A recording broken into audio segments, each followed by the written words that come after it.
a very warm welcome to you from the Accor Arena in Bercy in the east of wonderful Paris. It feels like a really big night for the sport of MMA in France. Made legal only a couple of years ago, thriving in some communities, attracting massive interest in this wonderful city. These could be hugely significant times in the sport of MMA as this sports-mad country embraces its joy and wonder. Our main event, the rematch between Ryan Bader and Czech Kongo. No love lost after a controversial no contest 3 years ago.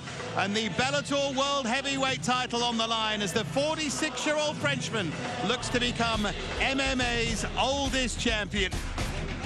And this was the stare down. Kongo, fierce and in the mood. And Bader, the champion, super relaxed and ready to go.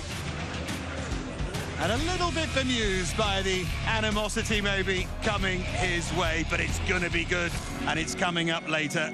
Elsewhere on a stacked main card, the laid-back Alex Easy Polizzi faces a legend in Yoel Romero. Kyle Stewart gets the chance of a lifetime against Lorenz Larkin. The Frenchmen Gregory Babin and Davey Gallon take center stage against Mike Shipman and Benjamin Brander.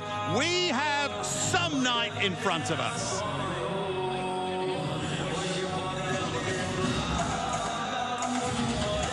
It is time, though, for our prelims. We have 8 in total. We get underway appropriate enough with 2 Frenchmen. Victor Vercher and Bourama Kamara. John McCarthy is with me to start off with a tail of the tape. You picked out that reach differential. Take a look at that reach. Kamara, 79 inches. That is a long reach in this weight class. We'll see if he can use that to get his win. Time now for the first time this evening as the arena already is filling up. We wait for the fighters to make their way into the cage, and now we can head to Michael C. Williams. Ladies and gentlemen, good evening and welcome as Bellator brings MMA back to Paris, France tonight. Bellator 280, the prelims start now. Inside the Bellator cage, we get it going with 3 5-minute rounds in the welterweight division. Introducing, first fighting out of the blue corner at 6'4", weighing in 170.4 pounds. In his Bellator debut, he stands with 4 professional victories, just 1 loss. Fighting out of Paris, France, presenting Muhammad Kamaha.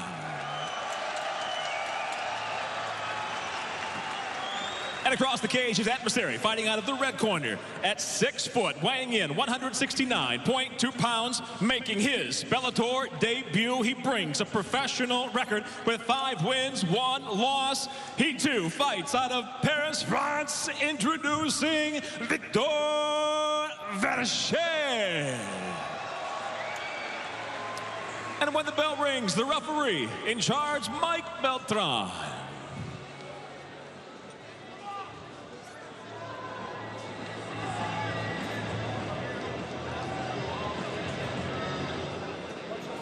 All right, gentlemen, first round. Let's go. So we get underway. Bourama Kamara already switching early on in those blue gloves. 6'4", taking those shots from Victor Vercher. Huge right hook, and he mixes it up with those leg kicks as well. What a positive start from Vercher. Combinations, John. Vercher has landed that left hook twice and just blasted Kamara. Kamara's got to look at using that reach advantage that he has. Right now, he's fighting in a phone booth. Good shot to the body as well from Vercher. Real variety to his work in these early stages. Kamara looks like he hasn't got started at all, and he might not get a chance to. Another right hand and left hook from Vercher. That left hook has been money for Vercher. He is, every time he has thrown it, it has found the mark. Doing the groundwork with those leg kicks as well, Vercher. Got a big target, and Kamara is not. doing the stand-up as he should. He's getting in too close. He's switching constantly as well, which I think is almost confusing him. Again, got tagged. I think right now it's everything. It's the atmosphere. It's the crowd. He's looking, and he's in his hometown and wanting to do so well. He's just got to calm himself down, start to relax, figure out the range, because right now he's not in control. That was a nice jab that he landed, though. That was better. He used the southpaw jab and landed the left hand, but Vercher straight back with power. Just feels as if the more experienced Vercher has settled that much better. He's also attacking. You look at the way Vercher is attacking. Look at, he's everything. Up, down, kicks to the legs. He's utilizing a variety of attacks, and it's always gonna cause more problems for your opponent. It's a great system to go with, and his opponent right now, Kamaru's basically, he's being a boxer. Kamaru lost last time for the first time against a Vissem Akmouche here in Paris, so he doesn't necessarily come here with bundles of confidence. Well, he's starting, you can see that he's starting to actually feel better. He's starting to get the range a little bit, and he's starting to land. So this is good. It's just a matter of the nerves, all of that adrenaline in the beginning. He's starting to settle down. Let's see what he does.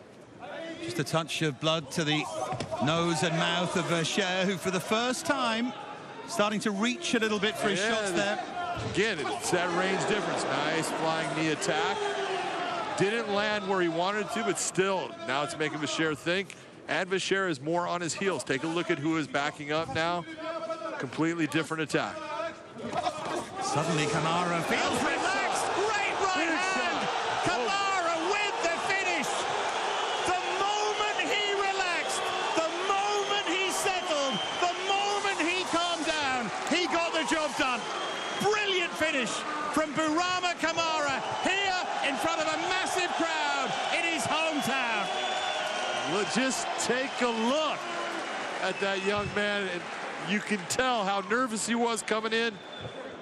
Once he settled down, he started getting the range, started landing big shots. That was a beautiful attack at the end. And Vercher, who started so well, must have realized that it was turning.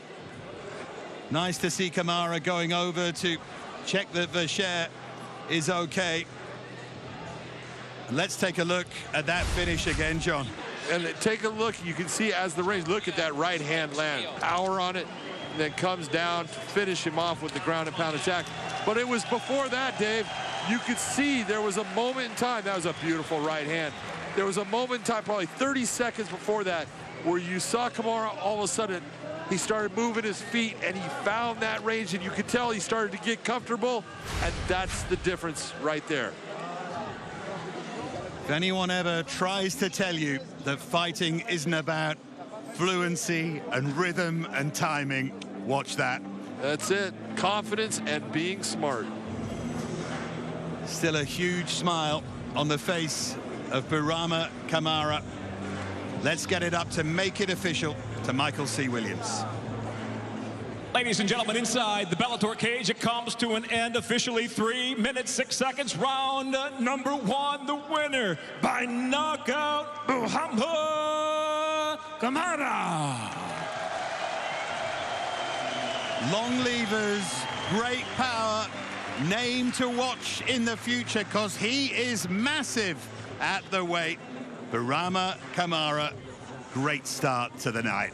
Over to you, Aidan, and to Josh Thompson for the first time this evening. Welcome to the fight desk. I didn't think Josh Thompson would be out of his seat this early this evening, but already you've been up hollering and whooping and cheering. You enjoyed that. What a great start. That's how you start the night. If you guys are trying to make a name for yourself in this organization, I'm telling you, that's how you start the night. Vercher came out, was on fire, had some electric shots right off the bat. Kamaru just stayed patient. He almost like he was working in slow motion in the first minute and a half. Then he just lit up. He looked like the faster fighter at the end, but in the beginning, he was trying to find his rhythm. Wow. A great That's start. how you do it. Back and forth, and we hope for Plenty more of that this evening. So it is Bellator 280. It is a night that will culminate in a heavyweight world title rematch between the undisputed champion, Ryan Bader, the #2 ranked Czech Kongo. As we look at the rankings, we see Bader sits atop the division where he remains unbeaten, coming off a unanimous decision win over the then interim champion, Valentin Moldavsky, in his return to heavyweight. And the #2 ranked Czech Kongo has earned another shot at realizing his lifelong dream to win a world title by submitting Sergey Karatanov. Tonight, he is back in front of his hometowns, and Josh, we know this is a rematch that is dripping with bad blood, all because of a controversial incident that happened in their first meeting in 2019. And for many people, the problem is they cannot see the accidental eye poke. You have 50-50 vision, Josh. Yes. And you see it. Because hindsight is 50-50 in my world. We call him Joshism. Look. The shot right there that you just saw, it didn't look like it hit him or poked him in the eye. So a lot of people, when you look at the replay, it really came down that we didn't see it. When you slow down the replay, the thumb went up the nose. We didn't see the actual eye poke itself. Czech was obviously very upset. He was upset with the media for saying that he faked it. He was upset with a lot of people. A lot of people. A lot of people. A lot of people. But the overall position of this is, guess what? The great thing about being a fighter is we get to run it back. Indeed, we do. They both are here now, and they were both for the title tonight. And guess what? We have an opportunity to find out who was going to really win that first fight, and we're going to settle it tonight. It's been 3 years in the making. We are just a few hours away from that unfinished business and scores to settle here in the City of Love. I tell you, this place is filling up very, very quickly, and it's time now for us to move on to fight #2 at middleweight. Youssef Ouabas, Leto Duclos. We can get to Michael. And now set to make his way to the cage, Leto Duclos.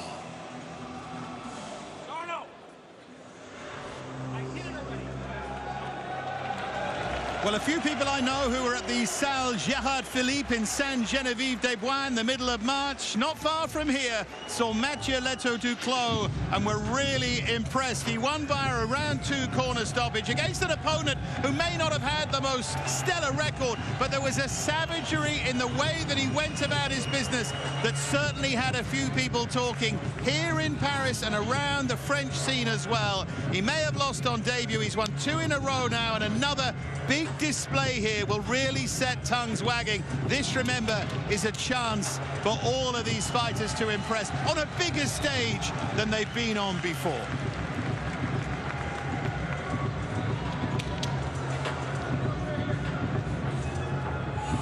And now his opponent ready to make his way to the cage, Youssef Ouabas.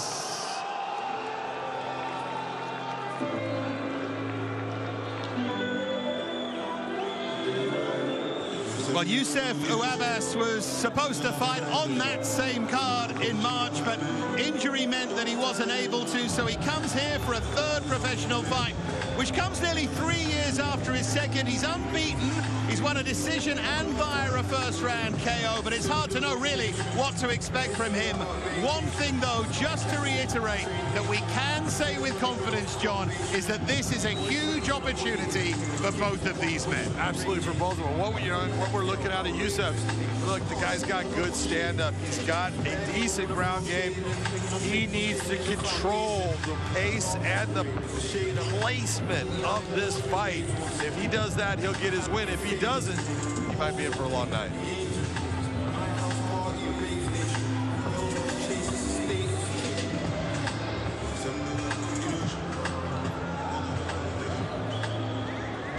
The tale of the tape between the middleweights, Youssef Ouabas and Leto Duclos, and that record shows how early on they both are. And that's the whole point right here, is both are very young in their career, 2-0, 2-1. Both have a lot of upside. Let's get it on. Let's get to the cage. Let's get to Michael C. Williams. For all those joining us live streaming the prelims on YouTube at Bellator MMA and Showtime Sports, we welcome you to Paris as we get set now. Fight #2 tonight here at Bellator 280 goes 3 5-minute rounds in the middleweight division. Introducing the blue corner at 6'3", weighing in 185.8 pounds tonight. He makes his Bellator debut with 2 professional victories, 1 defeat, fighting out of Paris, France, presenting Leto Duclos. And across the cage, his adversary out of the red corner at 6'3", weighing in 185.2 pounds. For his debut in the Bellator cage, he enters undefeated at 2-0. He fights out of Paris, France, presenting Youssef Ouabas. Your referee in charge, Brian Miner.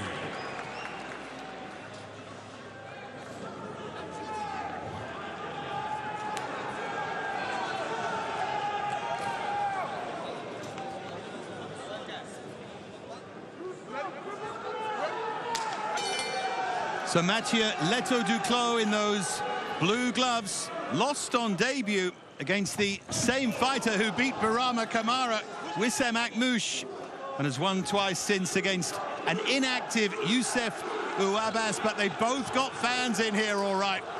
Ouabas already trying to throw those feints and try and draw the shots from Leto Duclos. Well, you'll notice Ouabas, he's very good with his footwork at controlling distance and making his opponent come into him and throwing counters. But with Duclos, early success for Duclos, and he piles on the pressure here. Too much pressure for Ouabas, who somehow gets back to his feet. I was going to say, the problem with Duclos is he's got power in his hands. In the fights that I watched him with, when he hits people, they react. That tells you that he's got some sting on the end of those shots. Needs to just stay calm here. Ouabas is still shaken. He is still not very steady. You can see him trying to shake out the cobwebs, right, and blinking a little bit. Movement right now is a good idea. You saw how his leg went a little stiff just off of that jab. Still not collected. Is Duclos thinking enough here to try and set something up with that jab and catch him with the right hand again? He tried, didn't he? But good reactions there from Ouabas. He tried, but you got to be very impressed at a young point in his career with only 3 fights. He didn't crush that space. He didn't go crazy. He didn't burn himself out. He just is staying with what got him to the dance and just looking for that shot that's going to end it. It's good, though, from Ouabas, but he still looks a little bit shaky, and he looks now for the takedown. And Duclos was having none of that. He is controlling, or has controlled, the opening couple of minutes of this fight. Yeah, Duclos really has Ouabas on his back foot. Take a look as Ouabas is trying. He's trying to, control, get some little bit of respect out of Duclos. He's just unable to at this point. Well, Ouabas has thrown that right hand off the back foot a couple of times and not really hurt Duclos with it, not look like hurting him, and Duclos seems to be hurting Ouabas, who again looks for that takedown. Even a nice little left hook from Duclos as he was trying to exit. Ouabas grabbing a hold of that clinch, and that's smart. That's showing that his head is in the game. He knows where he's at. He knows what he's doing. Let me slow this down right now.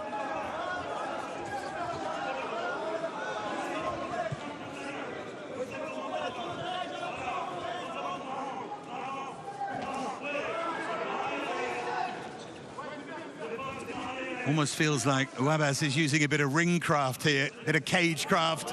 He is, and you have to be impressed at only 2 professional fights that he was able to withstand being hurt, get himself back. He's done the right things. He does the things you're looking for. Instead of biting down on the mouthpiece and just starting to throw to try to get his opponent back, he just got hit again, though. Duclos switched to southpaw. Ouabas caught him as he came in, but again, Duclos just shook it off. There is no question who's more heavy-handed here. Yeah, no doubt about it. That's what we were talking about. Right now, Ouabas is doing anything he can to try to slow down the progression of Duclos. He just can't do it.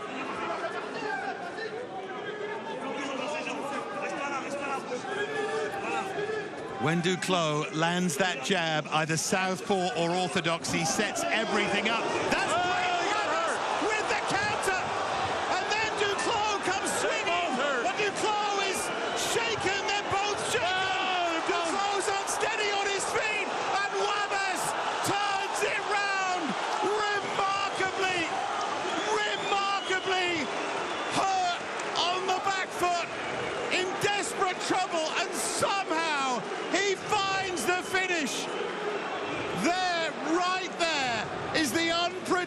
unspeakable glory of this sport, John. What a finish, what a result for Youssef Ouabbas. Ouabbas in this, that beautiful right hand is what set it up. You saw it hit clean. He hurt Duclos badly. Look how stiff-legged he is. Watch the right hand. Clean right there, right on the chin. Oh, going, as we say, stanky leg, trying to hold his balance. Both of them at this point a little bit wobbly, but Duclos is really in trouble. Referee is not going to let him get starched. That was actually a good stop. Yeah, Brian Miner did really well, yes, didn't he, to jump in when he did, but all smiles here from Youssef Ouabbas. Hadn't fought since June 2019, and we said beforehand what a big night it was for both of them. And you can see as Ouabbas takes the acclaim of the fans here in Paris just how much it means to him. You'd watch that again, actually. Great scrap between them. Could have gone the other way, but it's Ouabbas who found a way. And we can make it official now with Michael C. Williams. Ladies and gentlemen, it comes to an end officially. 4 minutes, 17 seconds. Round number 1. The winner by TKO, still undefeated, Youssef Ouabbas. What a fight. What a start to the night. Plenty for Josh and Aiden to try and make sense of.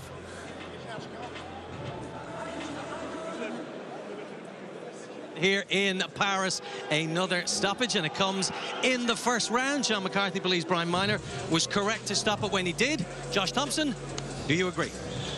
So look, I don't agree with the stoppage, but I understand also too for fighter safety. But to be honest, because you can see earlier in the fight, Ouabbas was losing the fight, and he was able to come back. And that's kind of where I was at, in like letting the fighters fight. Because Duclos was actually doing all the damage early. Then he got in trouble. He was able to come back. So I wanted to see how this fight came about. He was the one coming forward. He was the one pressing the action. Basically on stanky leg, as John likes to call it. But it was shaping up to be a great fight. We've seen in the very first 2 fights of the night tonight, just the back and forth battles, being hurt. I'm afraid for the rest of the fighters for the rest of the night. They've got a lot to live up to. You bet they do, and that includes our main card as well from Paris. Bellator 280, of course, headlined by a highly anticipated rematch between the champion Ryan Darth Bader and the hometown hero, the challenger, Czech Kongo. We will be live on Showtime at 4 o'clock Eastern and on BBC 3 in the UK at 9 p.m. British Standard Time, when we will kick off our main card with an explosive middleweight matchup between London's Mike Shipman squaring off against French submission specialist Gregory Babin. Then the Monsoon Lorenz Larkin competes at 185 for the second time in a row as he looks to stay active and increase his 5-fight win streak against Bellator newcomer Kyle Stewart. Also, top European lightweights Davey Galan and Benjamin Brander collide as they both chase a spot in the rankings. And in our co-main event, the Soldier of God, Yoel Romero, will look to add another knockout to his extensive highlight reel when he battles it out with fast-rising light heavyweight contender Alex Easy Polisi. And I gotta say it, Josh, there is nothing easy about this one for either man. You just stole my line right there, because Alex Easy Polisi will not be an easy fight for Yoel Romero. Stylistically, they match up very well. What you're gonna see is the two of them wrestling back and forth. Who has the better pedigree of wrestling? Yoel Romero, absolutely. But with his age being a factor, will he be able to wrestle hard for a full 3 rounds? Alex Polisi has proven that he can take the damage and keep pressing the pace. And we saw in Yoel Romero's last fight against Phil Davis, when the wrestling started getting incorporated, he started to slow down drastically. So in this fight, Alex Polisi's got to make sure that he starts off at a fast pace without taking a lot of damage like he did in his last fight, and wrestling and really trying to slow Yoel down. Well, we've seen early stoppages already tonight. Could we see an early stoppage in that one? Yeah, yes, we could, because Yoel Romero is dynamic. He's explosive. He possesses a ton of power. And when he gets on top, he's probably the nastiest fighter in that top position. But you've got to wrestle to get there. So we've got to see him utilize his wrestling early, and I think we will. All right, promises to be great. Let the prelims continue. Dave. Thanks very much indeed, Aidan. What a night we've had already. And next up, it's the flyweights as Lucy Berto, another local fighter, and Katarzyna Sadora take center stage. Let's get them to the cage with Michael.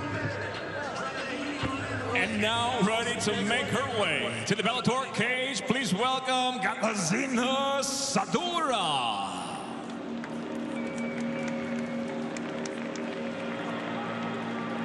Well, sometimes in the fight game, you get a real sense that good things come to those who wait, and Katarzyna Sadora may just be starting to fit that bill. She's never shirked a challenge, most notably when she went to fight the significantly bigger Sinead Kavanagh 5.5 years ago. She's been beaten 3 times since on other difficult nights, but last October she went to Moscow to fight the local favorite Darina Majduk. She found a way to win a second-round TKO, and tonight she once again goes up against the local favorite, but don't write her off.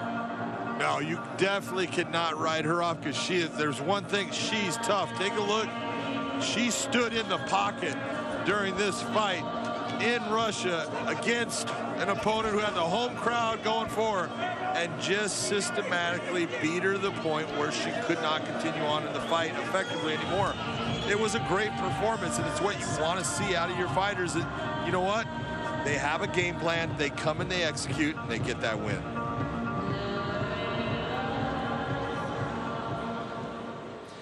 And now we welcome her opponent, Lucy Fireball Berto.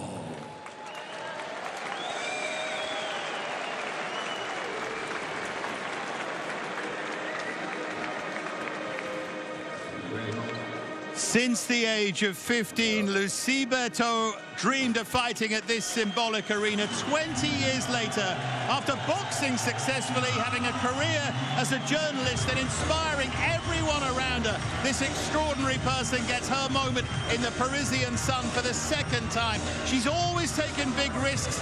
She says she wants to live her life to 100%, take every single opportunity that's in front of her. And she also told me the other day she wants a beautiful end to her story. Tonight might just be the beginning, but the journey to get here is a notable one. And I tell you, she's been on reality TV in France. She's got huge support here as well. This has the makings of a terrific fight.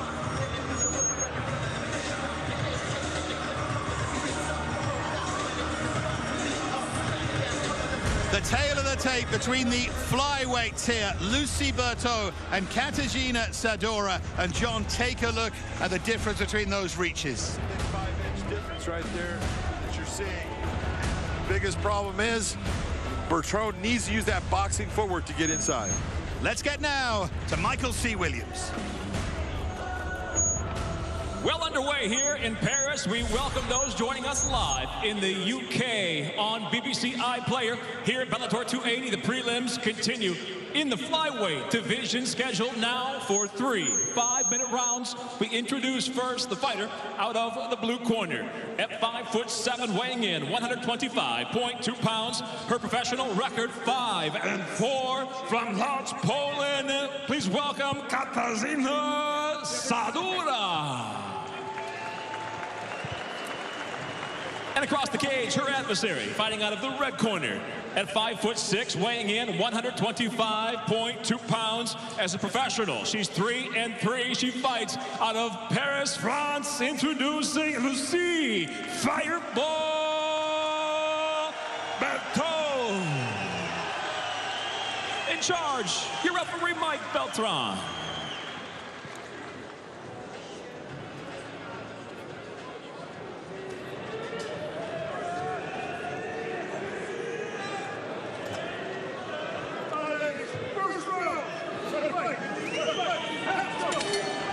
So Lucy Berto in the red gloves here against Katarzyna Sadora. Good shot from Berto with that left hook right at the start. She started like she means business. She's already won on Bellator debut in this arena against Maggie Burchell back in October 2020. And she really wants to go places, but she's got some opponent in front of her here. She's got a very awkward opponent in front of her. The one that uses kicks very well, comes from a Taekwondo background.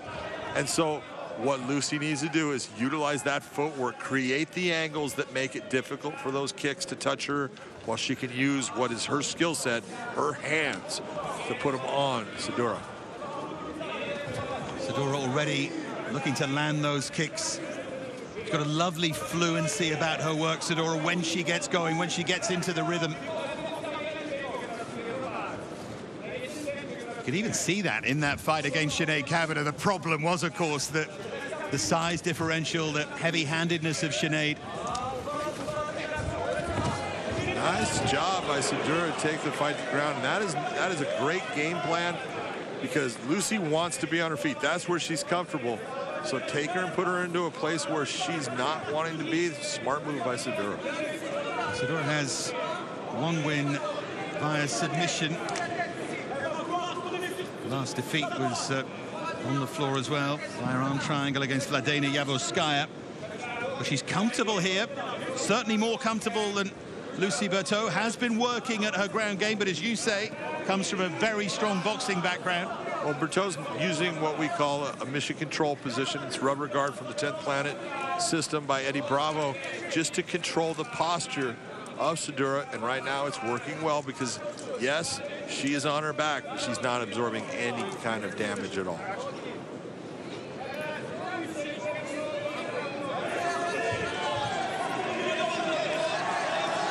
Berto controlling it nicely from the bottom.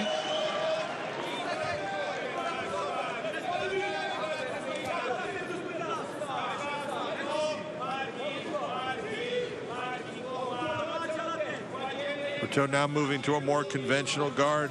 You see how she's controlling that posture so that Sadora cannot create enough space to do any damage to her. Yeah, she can punch her like she is with those body shots, but there's no real power on them. It's an arm punch, and it's not going to do any real damage. She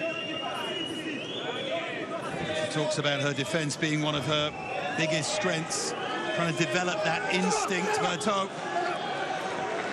now standing them up. That's a win for Lucy Berto. Well, it is a win for Lucy Berto, and you can question, the referee doing it, but he had given Sadora enough chances to try to move herself to a better position so she could be more offensive, and she never did it. So it's understandable. When she made her Bellator debut in this cage, she was 6 weeks away from going on the big French reality show, and she was telling me the other day that she felt real pressure, because they'd said if you get hit in the face and bruised and bloody, you can't come on the show. So not only did she have to win, she had to win in a certain way, and she said she was more relieved than anything that she was able to do that. That's not an easy thing to do going into the fight, saying, okay, you can't have a mark on you.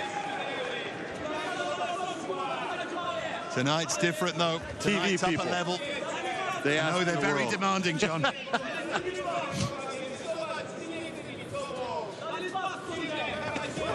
So closing that gap again.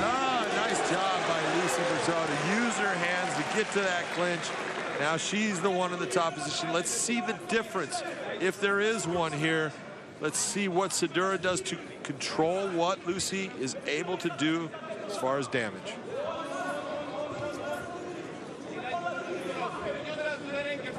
Sadora couldn't really make any impact from that top position. Is it going to be different here with Lucy Berto? Sadora's done well to get back to her feet. Great job of continuing to scoot herself all the way to the cage wall, using it to wall walk herself back to a standing position.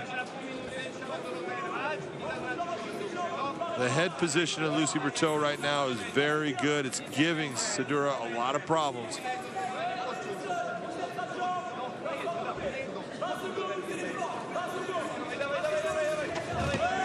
Good opening round this from both of them.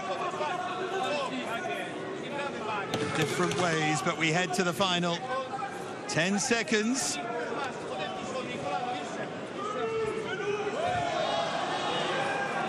Lots for both of them to think about after that.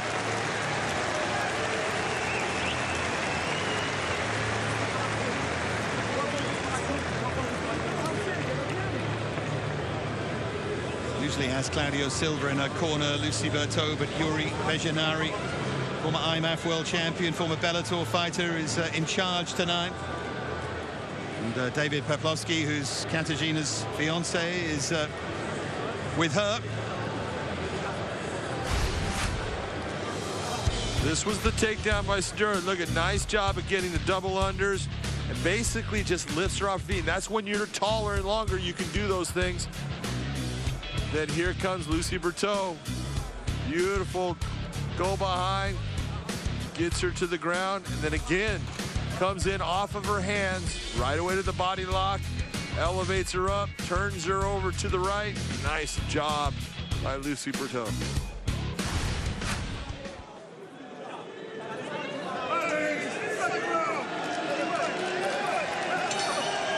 So round two between Lucy Berto in those red gloves and Katarzyna Sadora, the Pole, the taller fighter here in the blue gloves, and it shows, as we mentioned in those opening couple of fights, the glorious unpredictability of this sport. I think everyone had this as stand-up all the way. Look at the way it's gone so far. That's amazing. Both women coming from stand-up backgrounds, taekwondo, boxing, and now utilizing a ground attack at times. Sadora needs to be very careful. She starts to lift that chin when Berto comes in. She needs to be careful of keeping that chin tucked down. She does like to utilize those kicks, just finding range with them, and isn't far away with a knee there.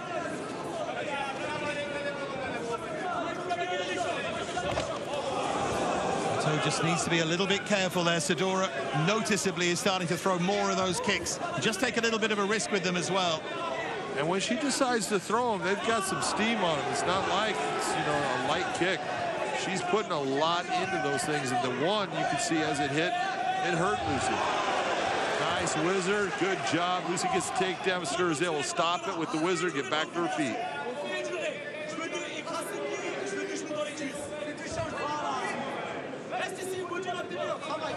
Right here again, as you can see, Dave, look at the head position. She's using that head as a third arm. It starts to push the head of Sadora in the direction, makes her weaker.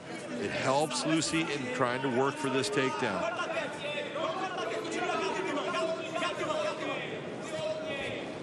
Someone, Lucy Berto, who used to work as a journalist all day and then was a fighter by night, an MMA superhero.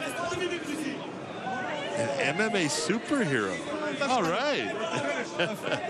Certainly her friendship group in Paris, all the journalists used to call her that, and now she's, of course, focusing on this.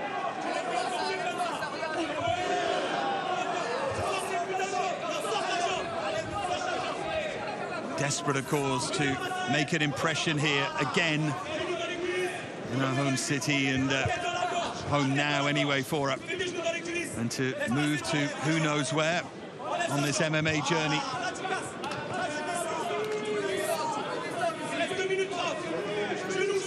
Doing quite a good job here of neutralizing each other. How did you score that opening round, John? You know, in the opening round, eventually, at the end, I would have thought that Lucy Berto possibly snuck that round out, but it was a very close round. But as things are going, you know, both women have their times of being able to land things. The kicks of Sadora could be a big difference in this, but it seems to me that Lucy Berto is able to utilize the grappling attack, which normally she didn't do. Obviously, she's training down at American Top Team she did for a while and stuff. She's learned a lot of good stuff and is able to control the body of Sadora, and right now that's giving her the edge.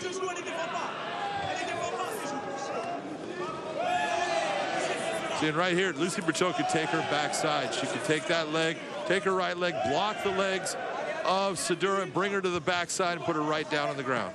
And Sadora's even stepping into it at times.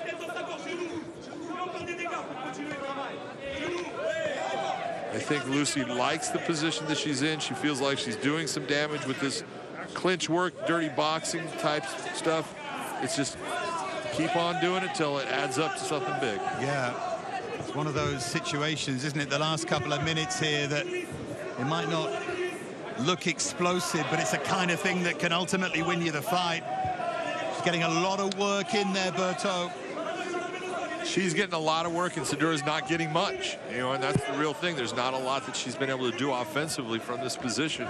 So a lot of time, there you go. That's why I was talking about bringing her backside. Can she make anything of this position now? Well, she's got a little bit of time here with 48 seconds. It would be nice if she could have gotten that hook. She needs to work towards getting that again. Hip pressure right now as Sadora's going to try to stand up. That's the third time that Sadora's done a good job of that.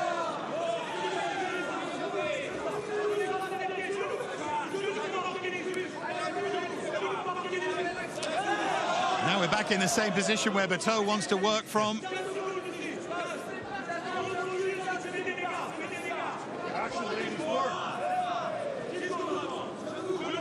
round started with Sadora coming out and using those kicks, but Berto has managed to neutralize that. And up close, she's winning, isn't she? It's tough to kick when you're pressed up against your opponent.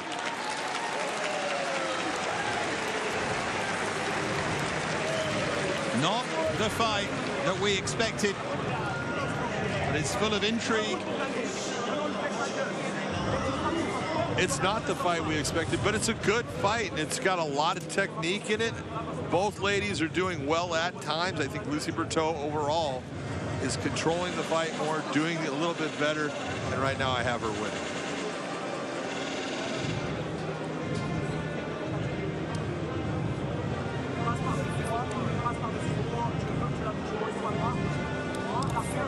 Well, there's her fiance, David. Looks a little bit like he might be reading the riot act there. Knows maybe that she needs something special in this third and final round, but it is one of those fights that you could discuss in terms of the scoring. Well, yeah, you know, and he could look and say that he could believe that maybe she won the first round, but he knows she lost the second round, so he knows that she needs this to at least win the fight.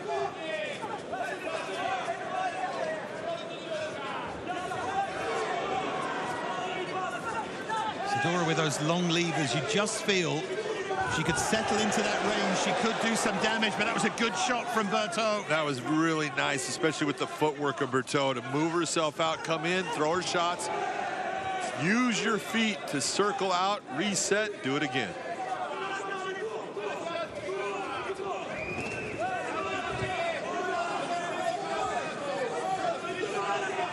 Sadora has that reach advantage that you highlighted, but we've barely seen her use it. That's because she hasn't. It really is, you know, she's been in the clinch position for a lot of this fight, now finding herself. She has lost the ability to win that clinch position every time that we've seen. When she's initiated it, it's always been Lucy Berto who's ended up, nice little trip takedown, but Lucy Berto's been the one that's been able to do the best in that clinch work. Well, the last time that Sadora got herself into this position, Berto was able to really, really intelligently neutralize her. She's looking to do exactly the same thing here. Again, controlling that posture, going to, you know, it's, let's be honest, it's not the perfect mission control. It's not the way that she's being taught, but she is holding that leg with both hands, controlling that position. Now going to a more conventional guard again. Again, trying to control position.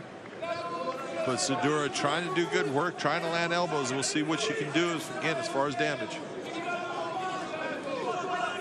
Yeah, remember, if the mission at the start of this third and final round was for her to win the round, well, from that top position, if she can start to do damage, that would be her route to doing that.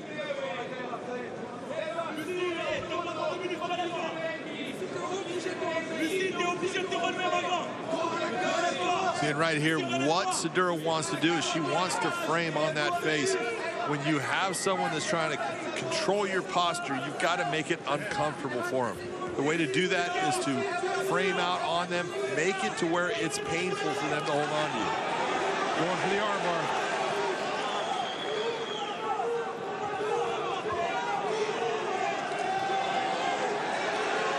Looking for it here. Sadora's got her arm as far as it's held, but it's deep as far as what Lucy's got. And if she can separate those hands, she has the ability to possibly make this armbar work. Just see, trying to work that position, trying to stretch it out here. I have a feeling that it's past the hip junction as far as it's not in the right turn. When we talk about, you know, we're training kids and things like that, we're always telling you you're going to put that thumb up. Well, right now you want to put that thumb towards the cage fence to make this work, but you can't really see that she's got her hands in the right position.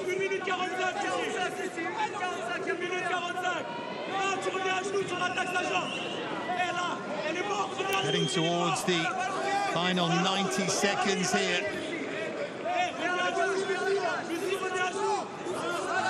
see it. Now she got it out.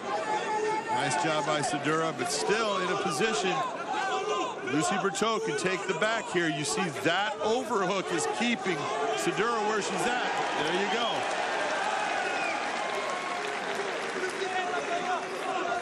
Lucy Berto's shown us tonight that journey from boxer to MMA fighter is really progressing. Yeah, she is far more than a boxer now. Good shot. She was a boxer there. Straight left hand from Berto. Good old-fashioned combination.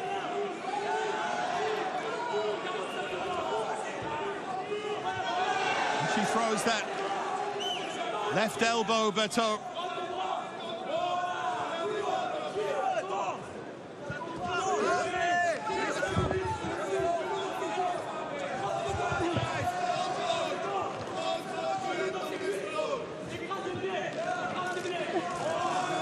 Always impressive, isn't it, when a fighter adapts to the situation and just finds a way, and it feels like that's what Lucy Berto's done here. Yeah, what's really impressive is when you have someone that comes from a single style, a single art form, and then learns the other ones and brings it into their fighting style and wins the fight based upon those elements. It's really special. Lucy Berto punches the air. She won against Maggie Burchell with her ground game here in October 2020. And it feels as if she's used that again to good effect here. And the journey continues for Lucy Berto. Of course, we wait for the decision here, but it was a good all-round display that from Lucy Berto as we look back, John. Take a look at this flurry right here. Nice left hand over the top. You see Sedura coming with the wheel kick, trying to do something with it. But here was the takedown by Sedura. Very nice job, but again, wasn't able to do anything with the position. And then the armbar attack occurred. She was stuck. This armbar attack right here, Dave, this is a big difference in the round, and this is why the judges are going to end up with Lucy Berto winning this fight, winning that round. Even though she took some shots, you can see that by the damage on her forehead there. She had the big moments in the fight. She had the possible fight-ending sequences that the judges are looking for. Well, we wait for Michael to get into position. Lucy Berto with an impressive display. Just felt like Sedura never really got going there, never was able quite to earn the right to fight the way she wanted to. Looks a little bit disappointed, maybe sees the writing on the wall here in Paris, but Fighters know. Yeah, fighters know. I'll tell you one person who does know, Michael C. Williams. Let's get to him. Ladies and gentlemen, having gone the distance, we'll go now to your three judges at cage side. Your first, Ben Cartledge, scores the fight 29-28. While judges Michael Murtha, David Torelli both see it the same, 30-27. I'll have it for the winner by unanimous decision, Lucy Fireball Berto. Lucy Berto gets the win. Huge smile on her face. And what a night we've already had. What a French night we've already had here in Paris. And of course, we've got quite a climax to the night coming up.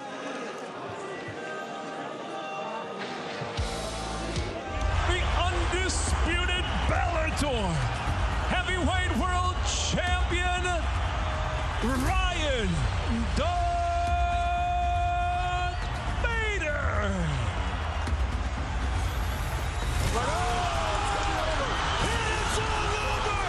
The heavyweight champion is a pinnacle of the sport. Oh, and the right hand, rocking Moldavsky. At the end of the day, I have the will to go out there and do whatever it takes to come out victorious. Oh, how sweet it is for Ryan Bader. And I'm going to have this heavyweight title wrapped around my waist when I'm walking out of that cage. It's that simple. The darkness is coming.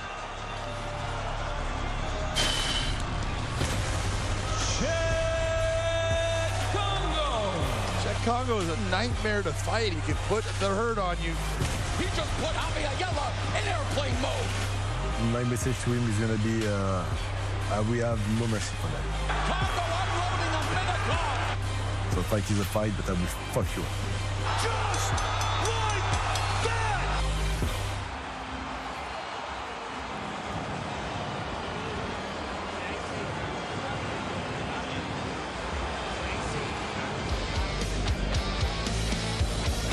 Wow, you can feel the animosity coming out of your TV screen, can't you? We've got a stacked main card as well as that heavyweight world championship between Bader and Kongo. We've got Yoel Romero against Alex Belize. That's the one that everyone's been talking about, the potential fight of the night. Davey Gallant, Le Normand is down here in Paris to fight Benjamin Brander. Lorenz Larkin against Kyle Stewart, who's going to throw everything at Larkin, but Larkin the strong favorite. Mike Shipman and Gregory Baben will get us underway. Should be terrific.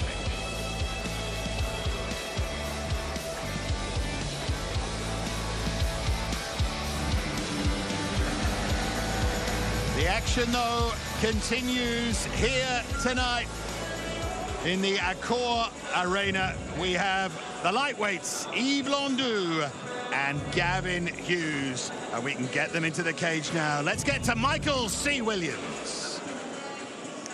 And now making his way to the cage, Gavin Big Tasty Hughes.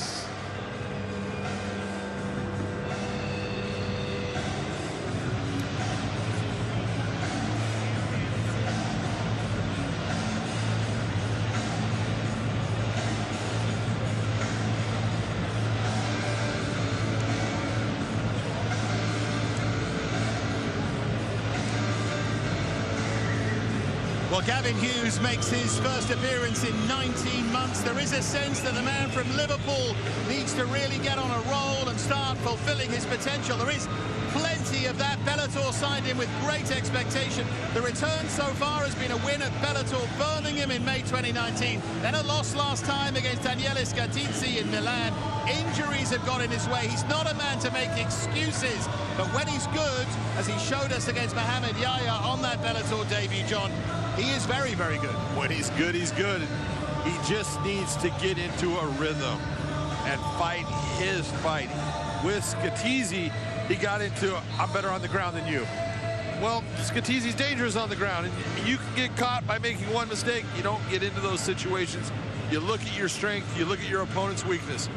In this fight right here, there is no doubt that he does have the better ground.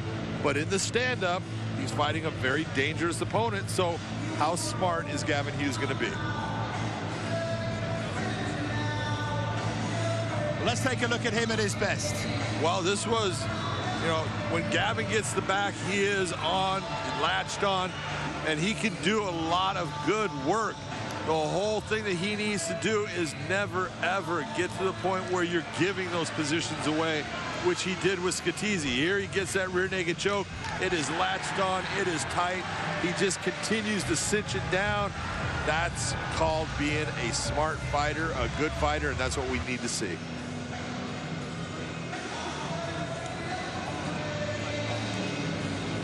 And now set to make his way to the cage, Yves, you know, Londu.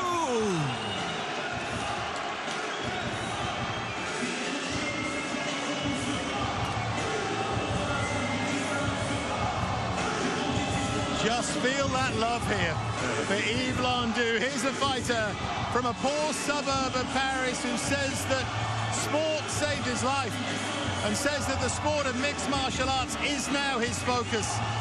This is someone who is a breakdancer of real significance, a BMXer, a skateboarder. But Yves Londu's a dangerous fighter too. A veteran now, 25 fights, 1-1 in the Bellator cage.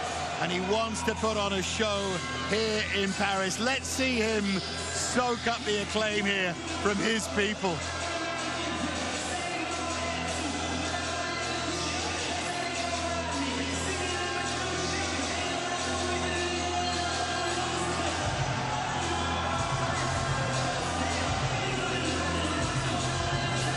Yeah, never, ever underestimate the dream come true factor of these homegrown fighters.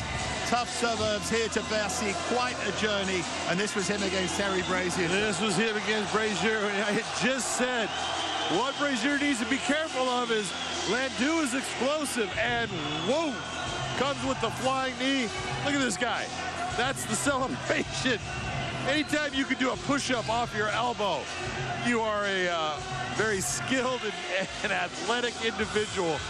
That's what we have in Yves Landau. We know that in the stand-up, he's explosive. He's got power. He comes after you. If you're looking at where this fight should go, if you want a chance at beating Yves, you want to take it to the ground. If you're Gavin, the ground will be your friend. But the question is, can you get it there?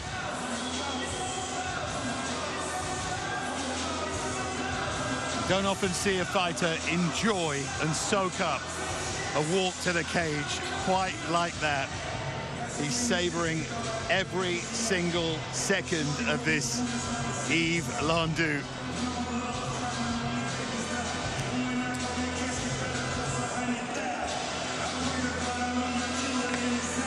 Ready to go.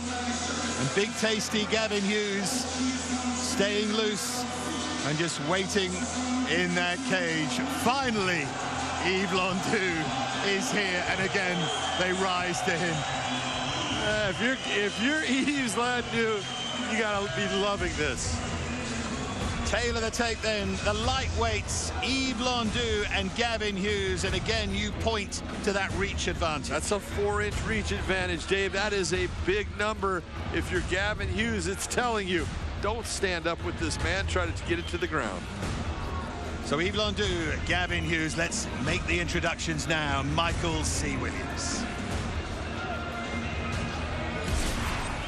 Here at Accor Arena, Bellator MMA, glad to be back here in Paris for Bellator 280 as the prelims now get set for 3 5-minute rounds in the lightweight division. Introducing first, fighting out of the blue corner at 5'10", weighing in 155.2 pounds. His professional record, 10 wins, 2 losses. Fighting out of Liverpool, England, Gavin Big Tasty Hughes.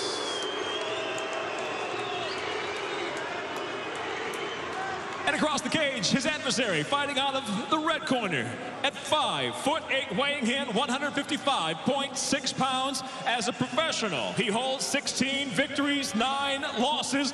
Fighting out of Paris, France, presenting Yves Landau.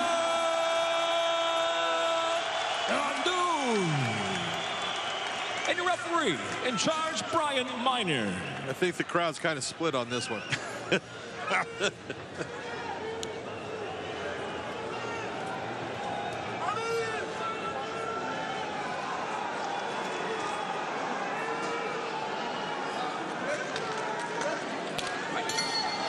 It has got very full very quickly, and a lot of these fans are here, of course, for Czech Kongo later, and Babin and Gallant, but they're here to support this fella as well. This is someone from this city.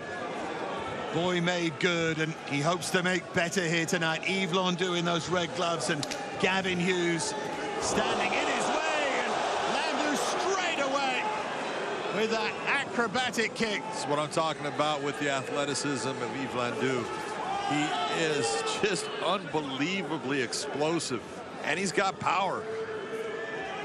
You got to figure for Landau, he was excited to fight here in Paris when Bellator came the first time, but they only allowed 1,000 people in the arena, and he went crazy. And what do you think he thinks of now with it packed? Good shot there from Hughes as Landau came in. Hughes using those low leg kicks. Full of energy, isn't he, Landau? And they both look dangerous with their hands, but good shot again from Hughes. Well, the kick from Landau landed, except he was off balance, and Hughes pushed forward. That's why he went back. He wasn't hurt by anything. Hughes is being very, very tight with his defense, and he needs to be, and that's smart.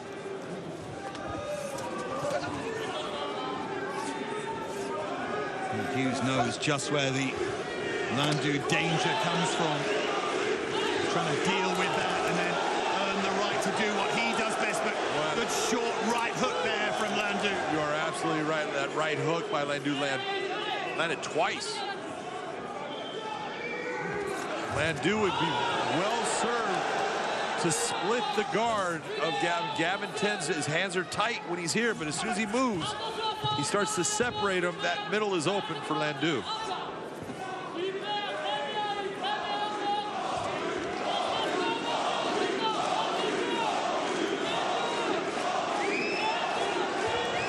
Nice job by Gavin trying to fight that. Overpower Landu, didn't he? But good work. But this is not bad for Gavin. In this position, I believe that he has the ability to use submissions. That beautiful job trying to reverse. He's got that wizard going right now. Back to their feet. Beautiful work by Gavin to get himself back to a position up top. And look, he burned a lot of energy out of Landu in all of that work. Yeah, Gavin Hughes has 5 wins by submission, 4 by guillotine. Gavin's getting hurt by those knees to the body. From knees on the inside from Landu needs to go back to the body. Is sensational. Is sensational. There he goes. And who says you need leverage? Short hooks from Landu. Knees up close. Then that kick. He found the power. And he found the win. You saw the knees to the body, and you saw the reaction from Gavin. He started to just crunch down a little bit. Landu saw it, went right back to the well. The body shots will put anyone away. There's nothing you can do when it lands clean. Big, big time win for Yves Landu. Yeah, that feels, if you'll excuse the pun, like it bolts in somewhere, which he'll probably do in a moment anyway.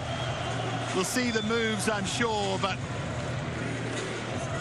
he's just made himself even more relevant here, Yves Landu, and it's the way he does it too. He's fun to watch. Let's take a look at what happened here, because that knee to the body, you look at him, that hurt, you can see it, and then again, he starts to crush. He even starts to bring his leg, trying to bring his leg up. And then again with the knee, then the kick to the body, and he goes down. Beautiful job by Yves Landu. That was a good stop by Brian Miner. We'll see what Josh Thompson has to say about that one. But that man was hurt to the body, and only bad things were gonna happen. Great, great win for Yves Landu.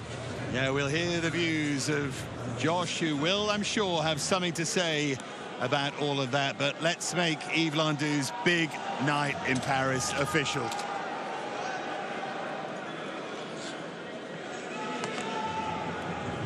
Well, Yves Landu soaks up the acclaim, but let's get to Michael C. Williams to make things official. Ladies and gentlemen, the official time, 3 minutes, 1 second, round number 1, the winner by TKO, Yves, Landu. What a win that is. Takes him to 17-9, and he enjoys everything that he does. He pointed to John straight away, and John's now with him to catch up with Yves Landu. Well, I am here with the winner, Yves Landu. Yves, you came out here, you were super explosive. I know where you got that from your coach, but you went to the body and the body paid off. How are you feeling right now in front of all your fans? Il a dit que tu avais été super explosif sur tes attaques et que tu l'as touché plusieurs fois au corps et que ça a résulté avec un KO. Qu'est-ce que tu en penses? It's my game plan for the fight. I'm very, very happy to fight in Bellator Paris, in France. Welcome to Paris, Paris. La team, elle est là, on est en France. On est en France, on représente la France. Il n'y a rien du tout. Yves Landu, you know, c'est l'homme qui a peur, sinon il y a folie. Comme je lui dis, il y a toujours, à la base, je suis pas un combattant, je suis un breakdancer. Et là, on va montrer de quoi on est capable ce soir. So he's just super happy to be doing that kind of performance here in France in front of his public. And he doesn't come from fighting, he comes from hip-hop, so he's going to do a little demonstration.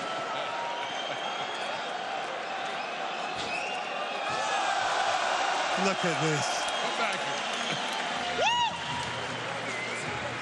here. All right. That's the second big-time knockout. One with a flying knee, one with shots to the body. Who is it that he wants to fight here in this cage next? Because in Paris, he's unstoppable. Il a dit que tu as fait une super performance la dernière fois avec un coup de genou sauté. Et là, des coups de genou au corps. Qui t'aimerais rencontrer la prochaine fois? Déjà, je suis vraiment surexcité et j'ai perdu le mot. Surexcité et vraiment motivé 10 fois plus quand je combats à domicile. Certains qui me connaissent, ils l'ont constaté. Maintenant, je pense que ça va être mon dernier fight en moins de 70. Le prochain, je vais descendre en moins de 66 pour être dans ma catégorie avec mon poids respectif. Merci à vous. So, first of all, he's very excited, and he was at a loss for words. But anyway, he's going to drop a weight division because he feels like he's a small lightweight, and he's going to do even more, crazy performances at a lighter weight. Well, I can't wait to see it, ladies and gentlemen. Give it up for your man, the man you know, Yves Landau. Wasn't that something? Wasn't that something? A man who can just light up any room he's in. Not Josh Thompson, but Yves Landau. But talking of Josh Thompson, it's time that we got to the desk with him and Aiden.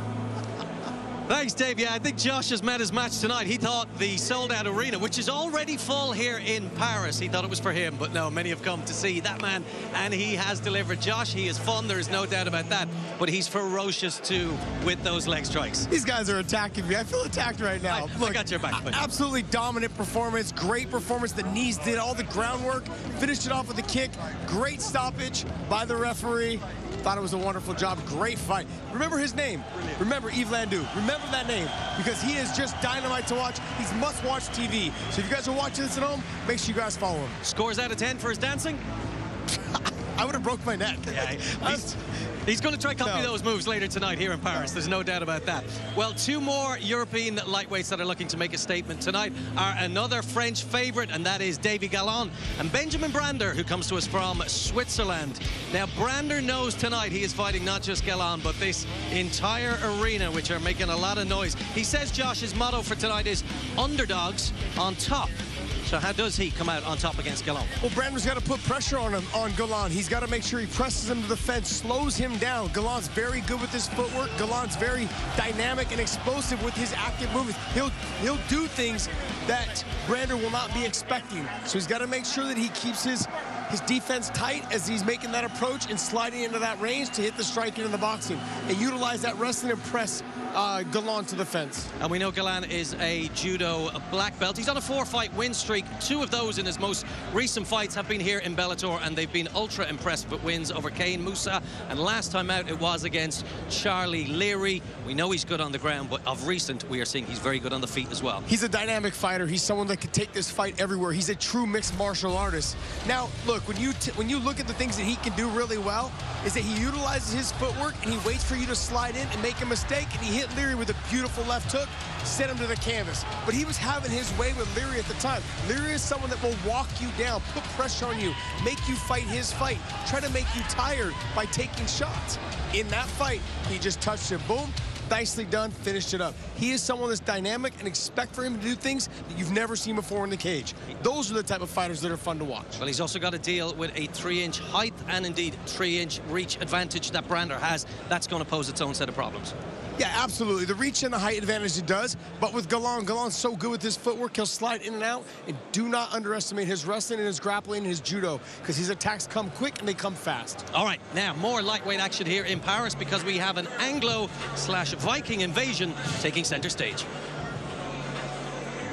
We do indeed. I tell you, the place is still buzzing. after Yves Landu. That was something else. What a night it's been. But now, Søren Bak and Charlie Leary are going to get it on at a contract weight here. And let's head back to Michael. And now ready to make his way to the Bellator cage, this is Charlie 917 Leary.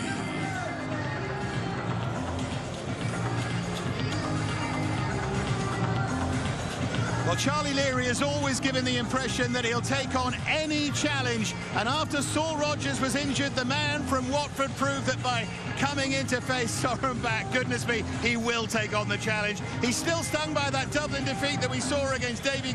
He's a dangerous fighter with a great right hand and better jiu-jitsu than he's given credit for. But he faces a massive challenge here tonight. And the man they call 917 is going to need all of his legendary strength and spirit here, John. See, I hate to say this because it doesn't sound nice, but it is the truth, and it is an absolute compliment. Charlie Leary is a zombie. He just keeps coming after you. He keeps coming forward.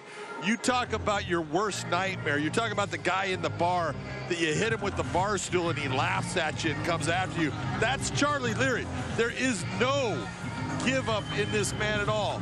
He keeps coming forward, and he then puts shots on you, wears you down. He has beat some outstanding fighters in MMA. He's going to have his hands full with Søren Bak in the grappling, but like you said, he's got good jiu-jitsu, and he can get that catch. That's all it takes is one error. It would be some win if he could pull this off tonight for Charlie Leary.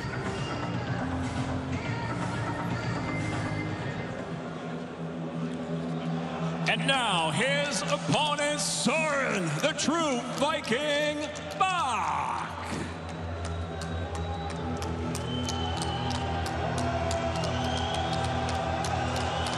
Here's another showman.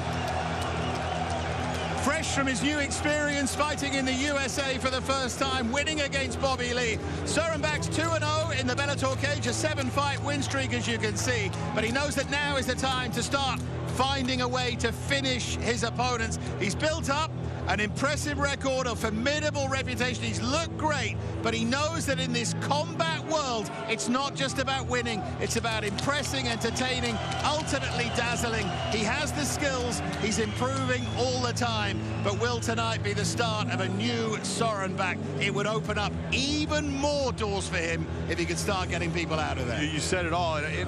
There's two elements to fighting. There's the sporting element, and then there's the entertainment element. You see as Søren Bak comes in here, and he's got the whole thing with the Viking, and it's beautiful to see. The skill set of this man is impressive. We're talking about a guy that has dominated fighters like Paddy Pimblett. I mean, just destroyed him in their fight. This is against Bobby Lee, and you see what he does, but the one thing we need to see out of Søren Bak, we need to see finishes, because people want to see finishes. They don't care that you just dominate someone. They don't care that at times you pick them up and drop them down. They want you to finish them, and that's what Søren Bak is looking for tonight. He's fired up, and he's ready to go here. Søren Bak is in Paris, and he's in the cage, and he's looking for that finish. Well, the Vikings did come to Paris, right? They did.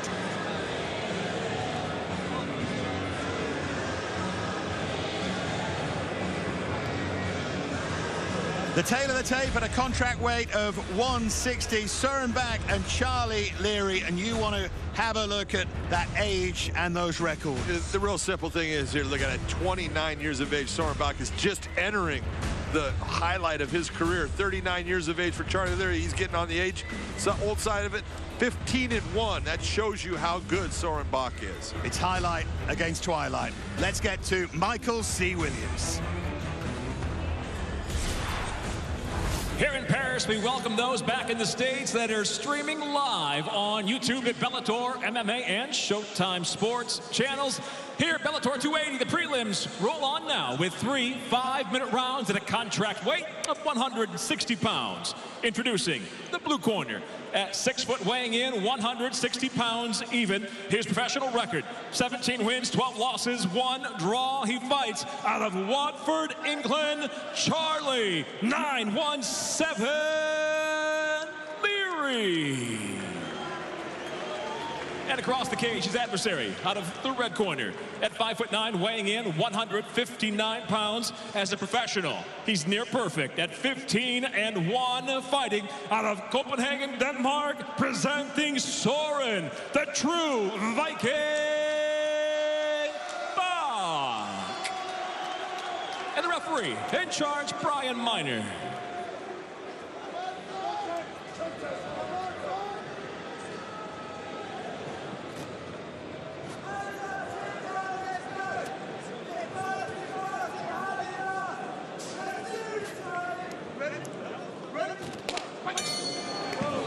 So Soren Bak is someone who's been wrestling since he was 6 years of age, comes from a very small village in Denmark. His cousins went wrestling, so he went as well, and it's turned out pretty well for him. Former Danish youth wrestling champion. He wants this on the ground. He says that Charlie Leary's takedown defense is weak. Well, he's going to find out shortly. Using one punch to set up his entry on that takedown. And this right here is usually where Soren Bak just excels. When he gets into the clinch, he just starts lighting people up. Knees, big shots. Charlie Leary is not going to go anywhere. He's going to be in the middle of Soren Bak's face the entire fight. Like I said, he just keeps coming forward. Soren Bak acknowledged that. He said he's got great respect for Charlie Leary, doesn't expect to get him out of there easily, and Leary coming forward and landing that right hand.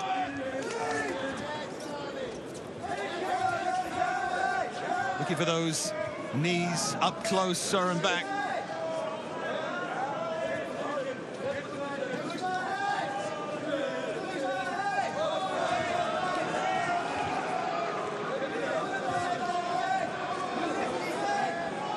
Pushing Leary back to that cage, trying to find an opening here.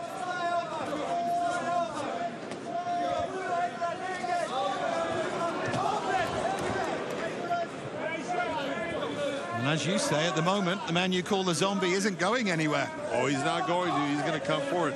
Soren Bak reminds me of an ex-Bellator champion, a guy that was an Olympian, Ben Askren. Not many people can do well in MMA with one skill set. Ben Askren was one of those guys. Soren Bak is the exact thing. He's one of those guys. He lives and dies on his wrestling. But he needs to be able to get inside and get his hands on you. And Charlie Leary's doing a great job so far. Nice job of rolling through by Charlie Leary, being able to come out in the top position. That was a nice head and arm toss by Soren Bak. Charlie went with it. And by going with it, that's why he was able to end up in the top position. Yeah, Leary started just about as well as he could have done here. He also bloodied the nose of Soren Bak when they were on their feet. Bak able to get back to his feet, reset, and start again. Seeing straight punches right now. Charlie Leary, everything you throw should be a straight punch. Right down the middle, make it to where he has to end up trying to come under or anything like that, which is going to open up knees for you. Don't start throwing wide. Charlie's going to go for a ride here. You see Soren's hands locked around. He does have his one arm, but there's the ability to fight off, but he's got those arms locked. It's not an easy position for Charlie to defend with.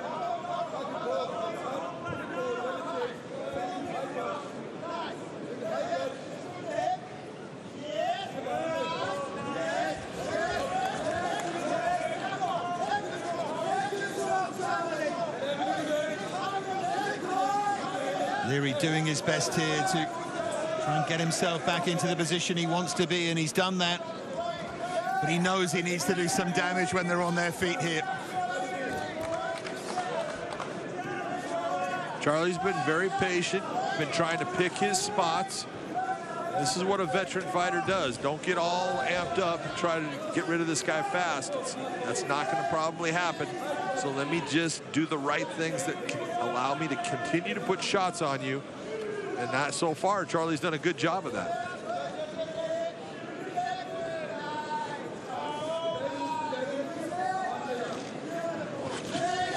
He's doing really well here, Leary. Again, Excellent defense.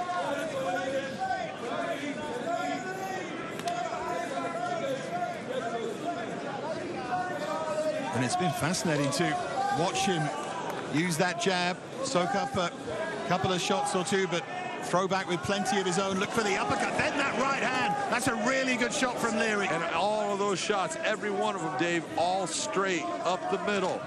He's not throwing wide, and that's making him very successful here.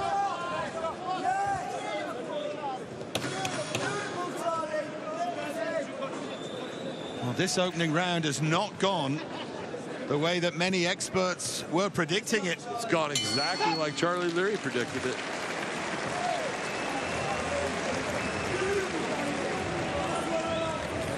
Suddenly, things got a whole lot more interesting in this fight, I think, because Charlie Leary did the perfect job just about in that opening round, didn't he? Charlie Leary was great. You look at him, calm, relaxed, didn't press too much, threw straight shots down the middle, made it to where Soren Bak had to try to get past those straight shots. It wasn't easy for him, and when he knew that he was going, instead of trying to fight through it, went with it and came out on top. There you go with the straight shots. Beautiful uppercut, throws the straight shots down the middle. He's got Soren Bak in a position where he's backing up. Really nice round by Charlie Leary. Mixing up of the work's good as well, isn't it? Because in a way that the uppercut earns him the right to throw that straight right hand and catch Soren Bak.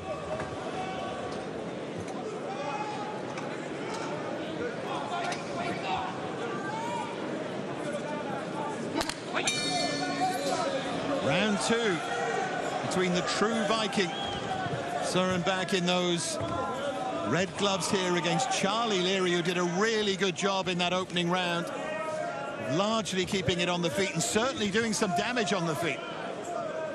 Now Soren Bak in this round, because of what Charlie Leary has shown him with all those straight shots, he needs to use lateral movement.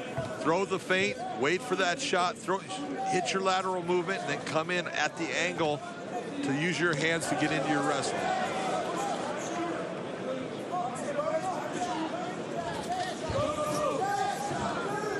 See right there, straight into Charlie Leary. That's not a way to get Charlie to the ground. Charlie's too good. He's been around too long.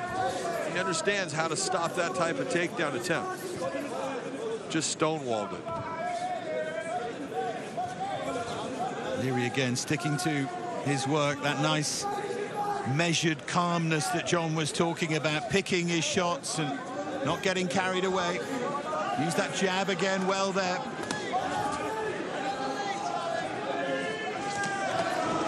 When they trade like that, there's only one winner here when they're on their feet. Leary carries real power in that right hand, and he's really accurate with that jab as well. He's been very accurate with it. See, there Charlie getting that underhook. That's making it difficult for Soren to get that takedown. Everything he's doing right now is working for him. It's not in a position where, oh, he's winning every second of the round. Obviously, Soren Bak's got him in a position where he would not want to be against the cage. But he's still fighting well, and he is understanding exactly what he needs to do to stop what Soren Bak is attacking. Soren Bak, that one defeat back in October 2016 in Finland when he was stopped after 82 seconds by Alexei Mentikivi. But since then, 7 consecutive wins, including that victory against Paddy Pimblett. Burgeoning reputation, a sense that needs to start getting people out of there, but it feels here like there's plenty of time to turn this round, but he's in a bit of trouble here. Things aren't going his way. Charlie Leary again, combination. Look at how square Soren Bak is. There's no blade to his body at all. He is coming in just flat, which is allowing Charlie just to tee off on him. Again, blood to that nose. Leary is so accurate. Look at that jab again, just spears into the nose of Soren Bak, and he can throw those hopeful hooks all night. Danger signals there for Leary, but again, excellent takedown defense. And that nose is damaged now. Yes, it is. Right now, Soren Bach isn't being able to breathe out of the nose. The mouth is opening up.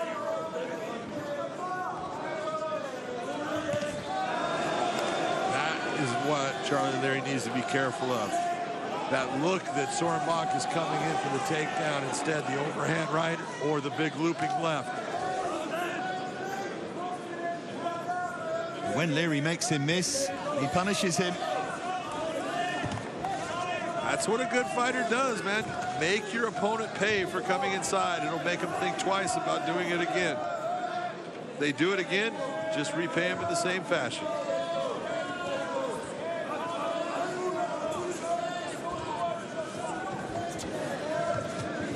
Right now, Soren Bach with a 2-on-1.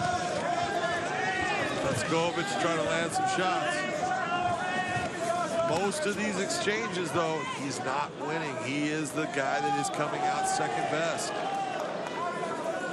And when you're watching this, never underestimate. These might not be hugely, obviously powerful shots that are knocking Soren Bach over, but they are gradually taking so much out of him, and you can see how heavily he's starting to breathe here. Yeah, we talk about it all the time. Volume attacks, and that's what Charlie Leary has. It's a volume attack. But as long as you're not being hurt, that volume attack, it's going to wear your opponent out.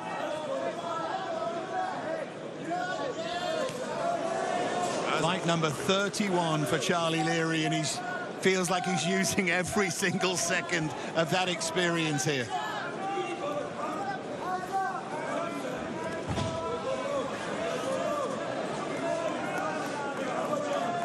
Who said his takedown defense was bad?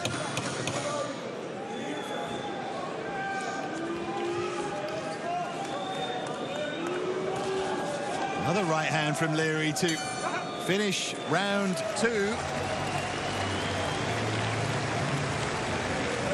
See the way Soren Bach went back over to the far side of the cage there, unsteady on his feet. Charlie Leary has got himself into a great position here, John. He's put himself in a position to definitely win this fight. Right now, I have him up 2-0.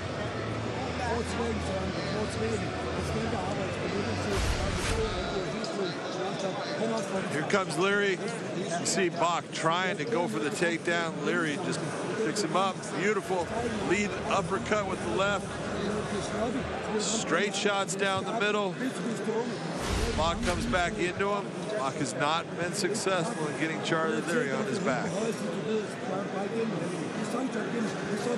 David Lee, who Charlie Leary says always has been and always will be his head coach. The talented young footballer, Charlie Leary, was on the books at Watford, his hometown club, but was injured playing football, and that's what got him into this sport, and it's going pretty well for him. The age of 39. He takes his licks, but he comes back from them. Great win against Kiefer Crosby, hugely dramatic one, and then desperately disappointed against Davey Gallant. But if he could pull this off, well, that really would be something. Yeah, this might be the biggest win of Charlie Leary's career if he gets this win against Soren Bach at 15-1. Let's be honest, we were all talking about Soren Bach needing to find a way to finish and not just win by decision. Well, at the moment, he needs to find a way to win. Well, this is how Soren Bach does it. When he gets on in the top position, he's able to use a lot of technique, a lot of good ground skills to dominate his opponent, do a lot of ground and pound work. He's not the guy that's the great submission fighter, though. He's not the one that's setting up the slick arm bars and things like that. He's more of that just grinder, putting a lot of pressure and just beating you down. 7 wins via submission for Soren Bach, but his last 4 wins have all come via decision.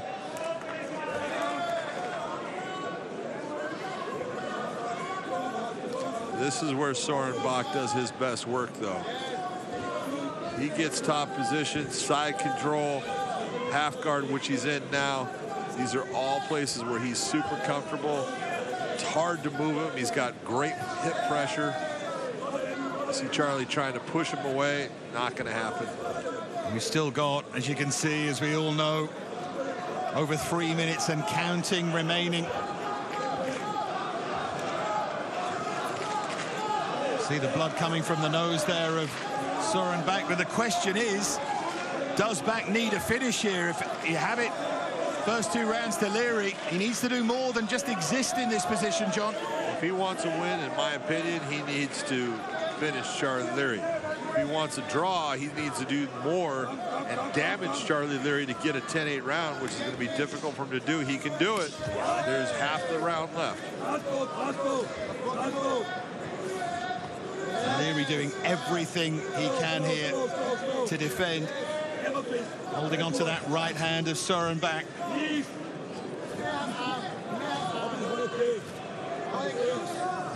You know, we talked about Charlie and having an underrated ground attack, and that he's good off of his back, and that's what you're seeing. All the things that are happening here, he's fighting real smart. You see the underhook on the far side.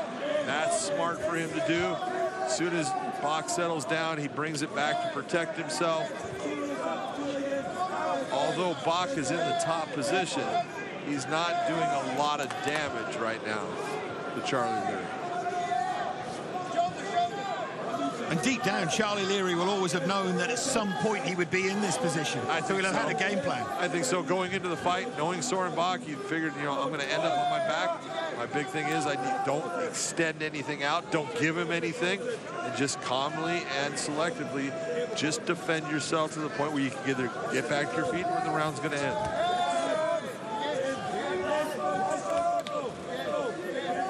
The task is suddenly not quite as big for Leary. 90 seconds remaining. Surely Soren Bak needs a submission win here. Surely he needs to finish Leary.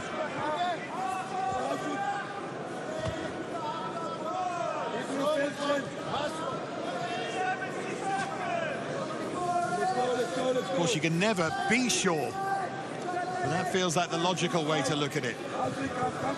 No, you never know exactly which way the judges went, but common sense would tell you that right now Charlie Leary should be up in this fight. He's going to lose this round, but Soren Bak needs to really get after him and do something special here with less than a minute.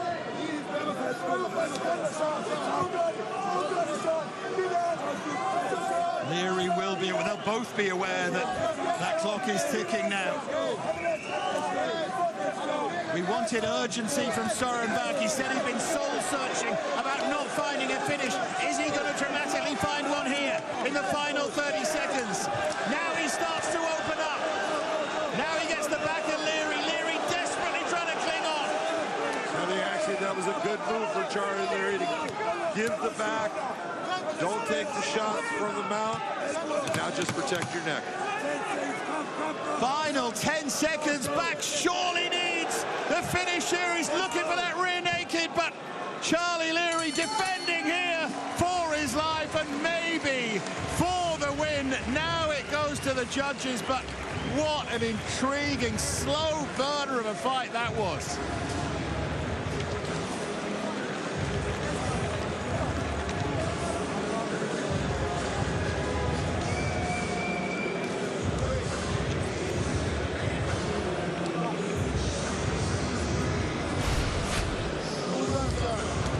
Here comes that takedown by Soren Bak. Nice job trapping that leg, getting Charlie Leary down with his back on the mat. From there, did a lot of good work, just not enough to get the finish. And it doesn't get much more dramatic than that at the end, does it? And a lot of people are going to look and say, is this a 10-8 round? And I'm going to tell you right now, the way they're scoring, this isn't going to be a 10-8 round. It's going to be a 10-9, and I see Charlie Leary getting a 29-28 victory.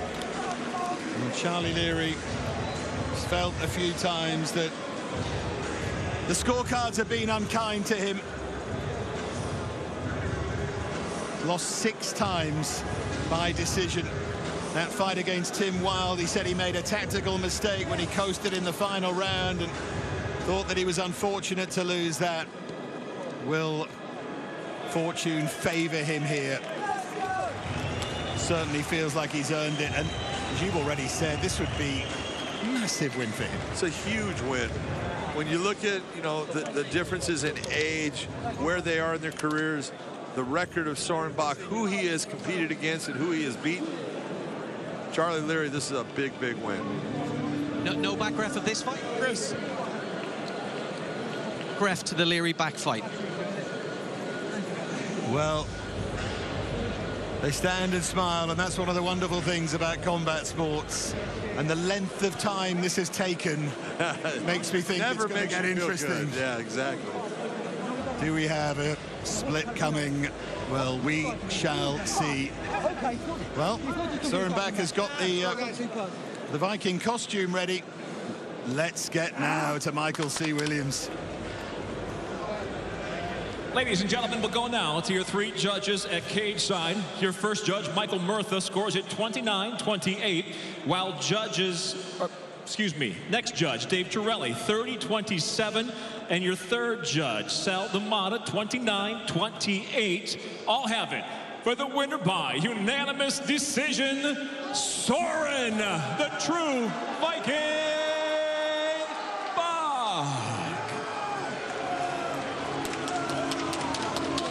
Well, I honestly don't know what to say. I don't agree with it. One of those cards was 30-27. Unbelievable. And I honestly don't know what to say. Charlie Leary feels that he's had bad luck in the past. Well, that's beyond bad luck, isn't it? That just feels desperately, desperately unfortunate for Charlie Leary. Anyway, I'm sure the guys at the fight desk as Sørenbak celebrates will have plenty to say about that. It was a unanimous decision, but it went the way of Sørenbak. Over to you, Josh and Aidan. Josh, are you as puzzled to make some sense of that scoring? No, I allow Big John to make those calls, and I gotta, for once in my life, agree with Big John. Yeah, I completely agree with the fact that I thought Leary won the fight. He won the first 2 rounds. He lost the third, obviously, and they just got it wrong. All right, well, commiserations to Charlie Leary. Congratulations to Sørenbak. We have a 5-fight main card coming to you live from Paris. It starts at 4 o'clock Eastern on Showtime.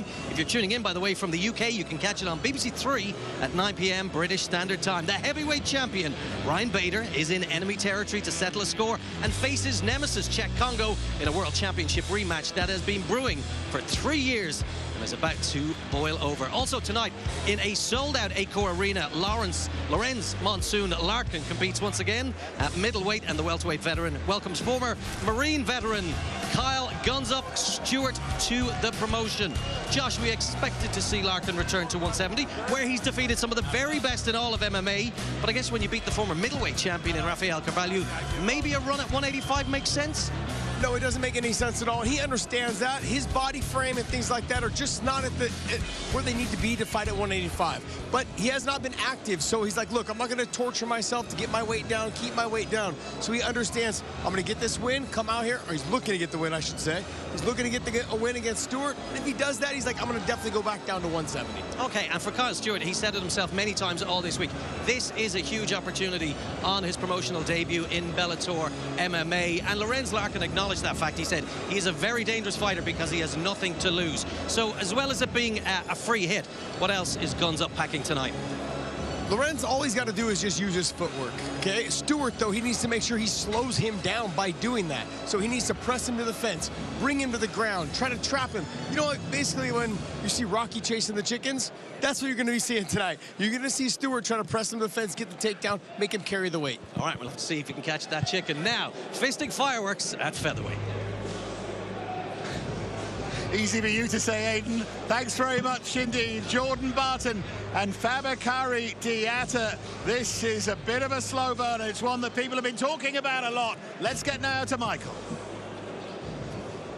And now making his way to the cage, Jordan Barton.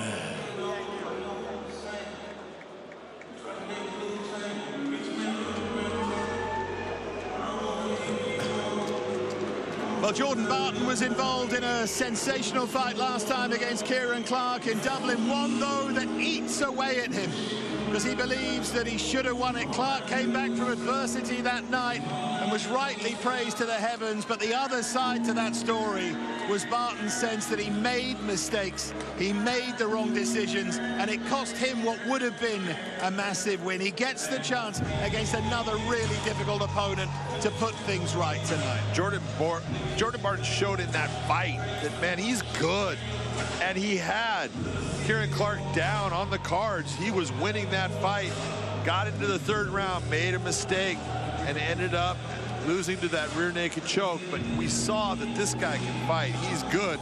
He's going to have a big opportunity tonight because the guy he's fighting is undefeated and just dog tough. So nothing's getting easier for Jordan.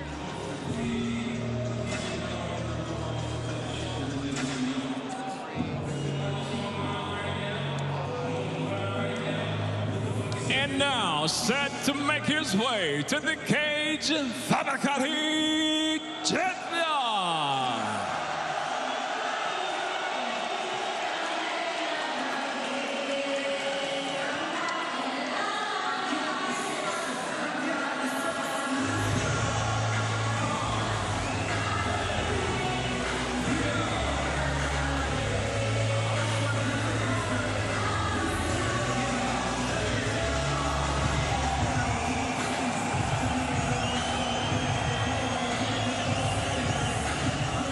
25-year-old Fabakari Diatta looks to be a really exciting talent. Strong here at featherweight, could be even stronger potentially as he heads to bantamweight. He comes here with 8 wins out of 8, spread out over 6 years. 2 dominant decision wins in the Bellator cage. It's a fighter going places, as you probably can tell from the love he's getting here. He's one that grew up in these tough Parisian suburbs that could be near the beginning of an exciting journey. He starts to move up the levels and find out just how good he is. Absolutely, that's exactly what he's doing. But so far, with the people they have put in front of him, he has shown, first off, he is tough. Second, incredibly strong for the weight class. Durable. And for a guy coming out of France, since we don't see a lot, we see a lot of great strikers. We don't see a lot of great grapplers. This guy can wrestle. This guy will, somewhere during this fight, Jordan Barton is going on Air Diatta because he's going to go for a ride. It's just part of what Diatta does, and that makes him fun to watch.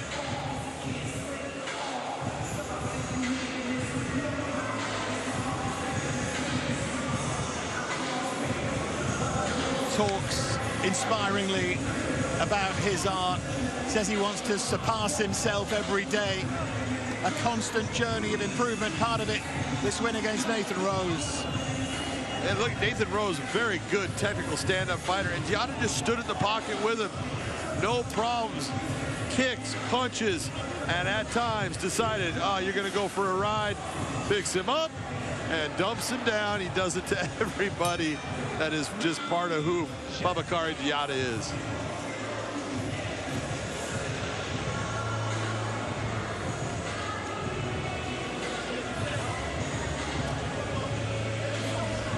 Tail of the tape, the featherweights, as Fabakari Diatta takes on Jordan Barton, and look no further than those records. And that's it, both young fighters, but 8-0 for Diatta. This kid is going places. He is tough, he is good, and he does not believe that anyone can beat him. Let's get now to Michael C. Williams. Tonight here at Accor Arena, Bellator MMA presents a special feature set for 3 5-minute rounds in the featherweight division. And now, first introducing the blue corner. At 5'10", weighing in 145.2 pounds, his professional record: 6 wins, 2 losses, 1 draw, fighting out of Manchester, England, Jordan Barton.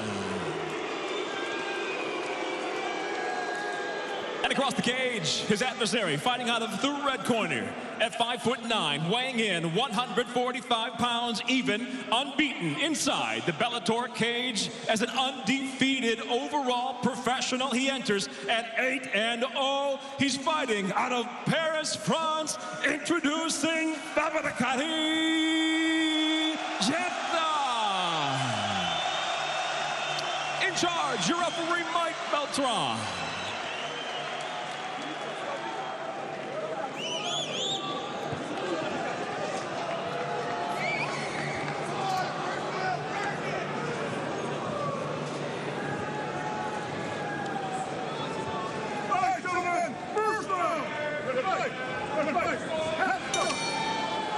This could be explosive.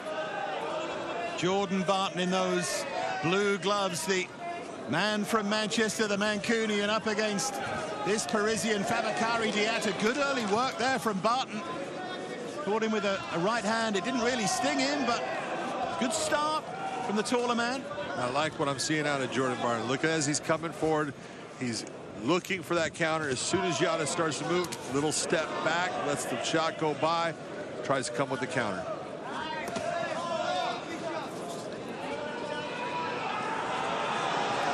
Nice and tight so far. Jordan Barton. Oh, that was a slick little uppercut by Giada. Hear the crowd getting behind the local man here. Diatta. Look for that left uppercut again.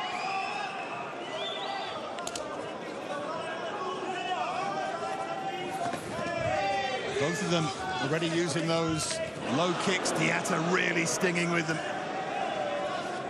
You already see the reddening on the outside of that left thigh of Jordan Barton and the inside.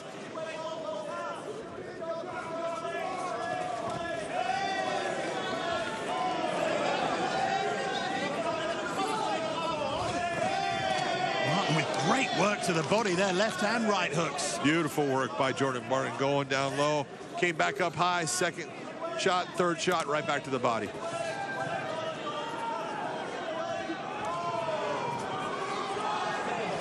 Feints with those kicks up the middle there from Barton as well. These are two highly skilled fighters. And then that body kick from Diatta. Talked about not using that enough against Rose. He's been working hard on that.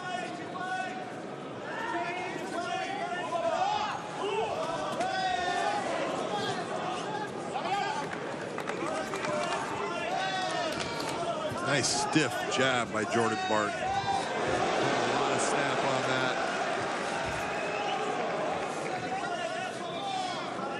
Well, they always say that styles make fights, and there's a really interesting contrast between the two stylistically here. That's a great move by Jordan Barton, just putting it in the mind of Giada that, you know what, I will take you down too. I'm not going to just sit here and be a kickboxer. I'm going to be an MMA fighter. I'm going to make you have to think about the possibility of me putting you on the canvas. But he talked after that Kieran Clark fight, Jordan Barton, saying decision-making is king. And he's made some pretty good ones here. This is why we talk about fight IQ all the time, because the smart fighters make good decisions that put them in a position to win the fight.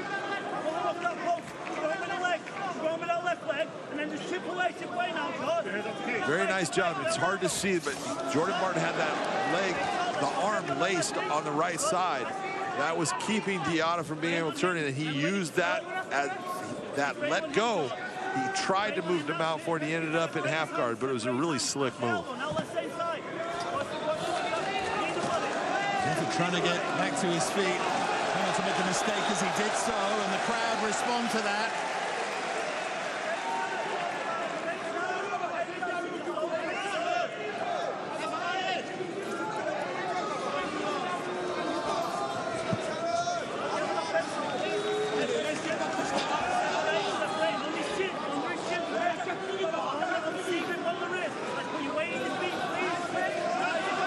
Job of framing. Good job of the elbow on the exit by Giada. Both guys really fighting smart, calculated. Jordan Barton is fighting as good as I've ever seen him fight right now. It's been an outstanding opening round here from both of them so far.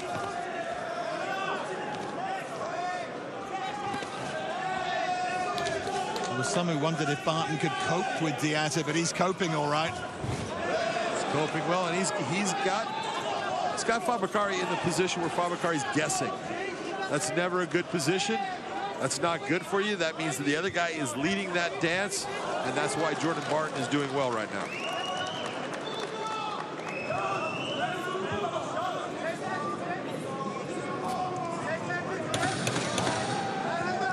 Watching the end here of this opening round.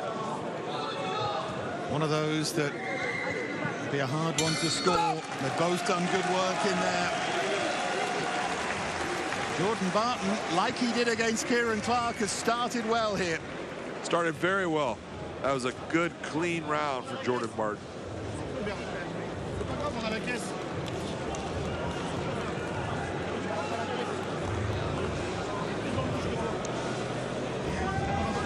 Well, they're packed in here already.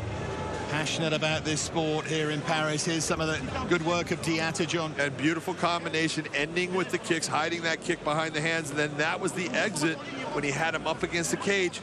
If you're gonna have and release on that cage, make your opponent pay for it. Get that shot on the exit. That's exactly what he did.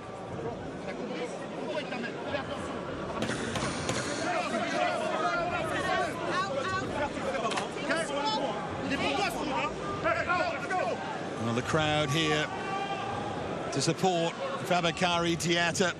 They've had a lot to cheer so far with the French fighters. They've got Babin and Galland, of course Kongo to come. But Jordan Barton has started really well here against the local hero. And you can tell just by the way he came out in the second round how Jordan Barton is feeling about how he's doing in this fight right now.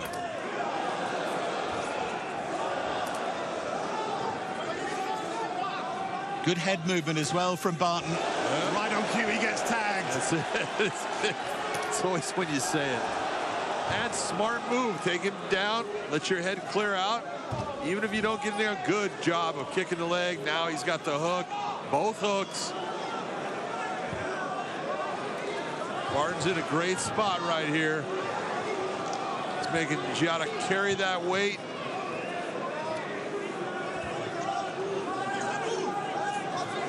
So impressed with how proactive Barton has been. He's trying to make things happen in there. He's not only trying, he's making things happen. You're absolutely right. Now he's got that. Oh, it's getting close. Barton's really close here. Trouble. He's in trouble. I don't care how he twists. Diatta desperately trying to stay in this, and he wriggles out. He did so well. Diatta is just a gamer. No one wants their head. I look at that, and that's just horrible with the way my neck is. Diatta just tough. Right back to the guillotine. Barton looking for that guillotine. How close is he? Don't think he's that close with it. The crowd will tell you.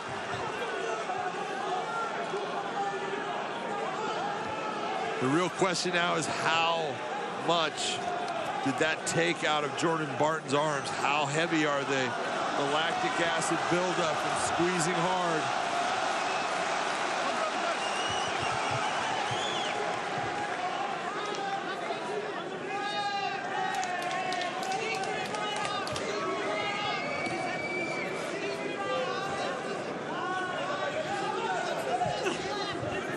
Diatta trying to get a little bit of air after those two choke attempts. You weren't breathing for part of this fight. That is not an easy thing to do. Carrying Barton's weight as well for as long as he did. Nice clean body shot with the right hand by Barton to the body.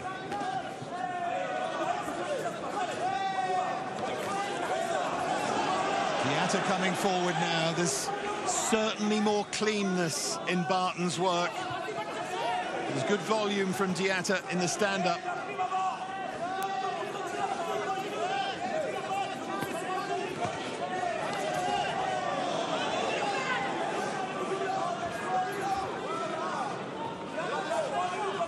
Really clever, some of this from Barton, because he's landing his jab and he's making Diatta pay for that lazy left hand. Diatta with it. Uppercut, left hook, great combination. Good stuff, this, John. Well, just fantastic. I'm sitting here with my mouth open, just watching. It's just so clean what Diatta's doing. Barton going for the flying knee. Well timed as far as Diatta getting a hold of him. He saw it coming. Puts him back onto the canvas. Listen to the swell of that crowd. Every time Diatta does something effective. You got to think of all the things that Jordan Barton did. You don't want to lose this round by staying on your back right here and letting Giada steal this round, because he had some good submission attempts. He's going after another one here, looking for the arm. Giada sees it, he's trying to hold it, but now Barton's got it. He's in place. He just needs to engage those hips and get those hands of Giada separated. Let go of it. Trying to isolate that limb, and he just couldn't quite get it. He was looking for that beautiful sweep. He had his hips light for a second. Wasn't able to carry it through. Final 20 seconds in a round that might still be up for grabs here.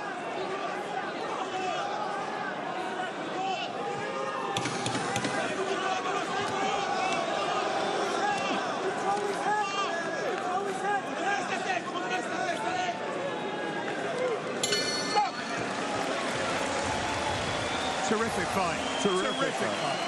Absolutely, by both guys. You know, everyone at home and the fella sitting next to you is wondering how you're scoring it. I want you to think back. Jordan Barton had Giada in a choke that I'm surprised he got out of. Okay, let's take a look at that real quick. Because when he latched on here, he gets his arm behind. He goes with that palm to palm. Take a look at Giada's head. It is looking straight up at the top of the arena here. That is tight. There's a lot of pressure right there. His head is not in the position we want to see, but he gets himself out. I mean, it was a remarkable job of staying composed by Giada. Put your hands together as we go to the third and Giada goes into the guillotine. The takedown was nice, but not enough, in my opinion. If the judges remember what happened to get the round, I give it to Barton.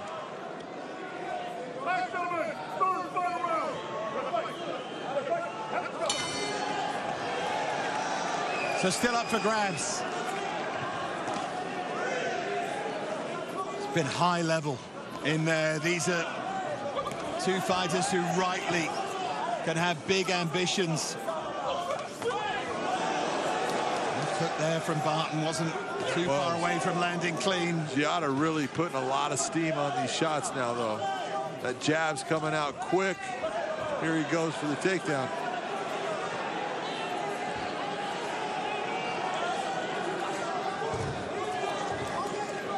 Good escape, though, from Barton.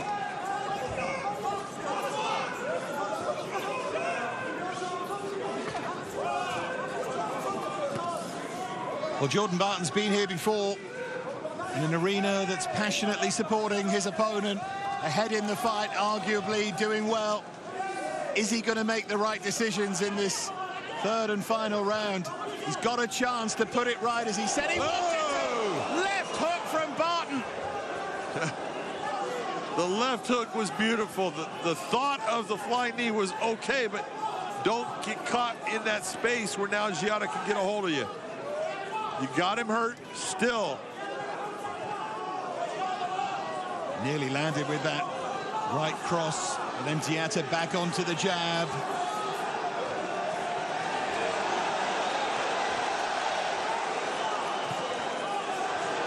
And they're both starting to swing now.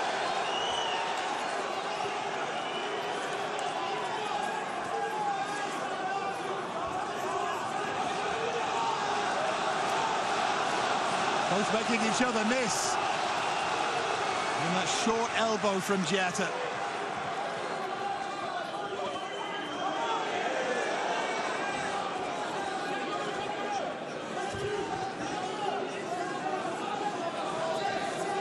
Giada needs to be careful with his neck. Nice job of Jordan Barton to come around.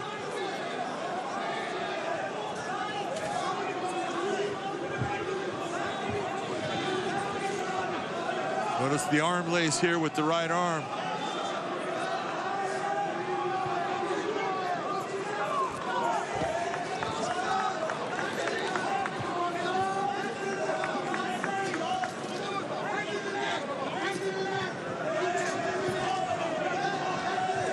elbows there from Barton. There's so much method and thought in what he's doing here. He is just fighting a very intelligent fight.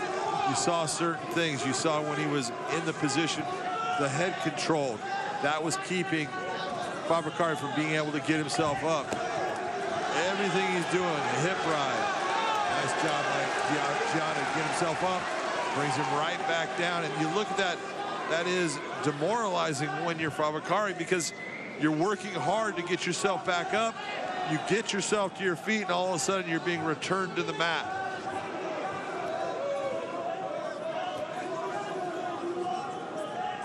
He's using those knees really well, Barton. Man, that's a Charlie horse on the thigh, especially someone that's as muscled as Gianna. It has an effect.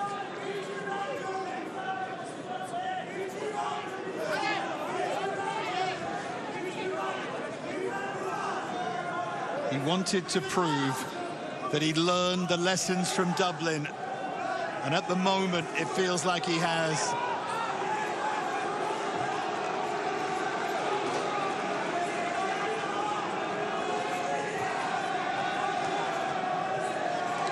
Final minute of what has been an outstanding fight. And they both come out of this with big reputations, however it ends. Beautiful exit by Barton with that elbow. Gianna really needs to open up, go after him. Oh, right elbow there from Giatta. Then the flying knee from Barton didn't land, but Giatta senses that he needs something spectacular. Nice job by Barton. Use his hands, get to that clinch position. Now looking for his takedown.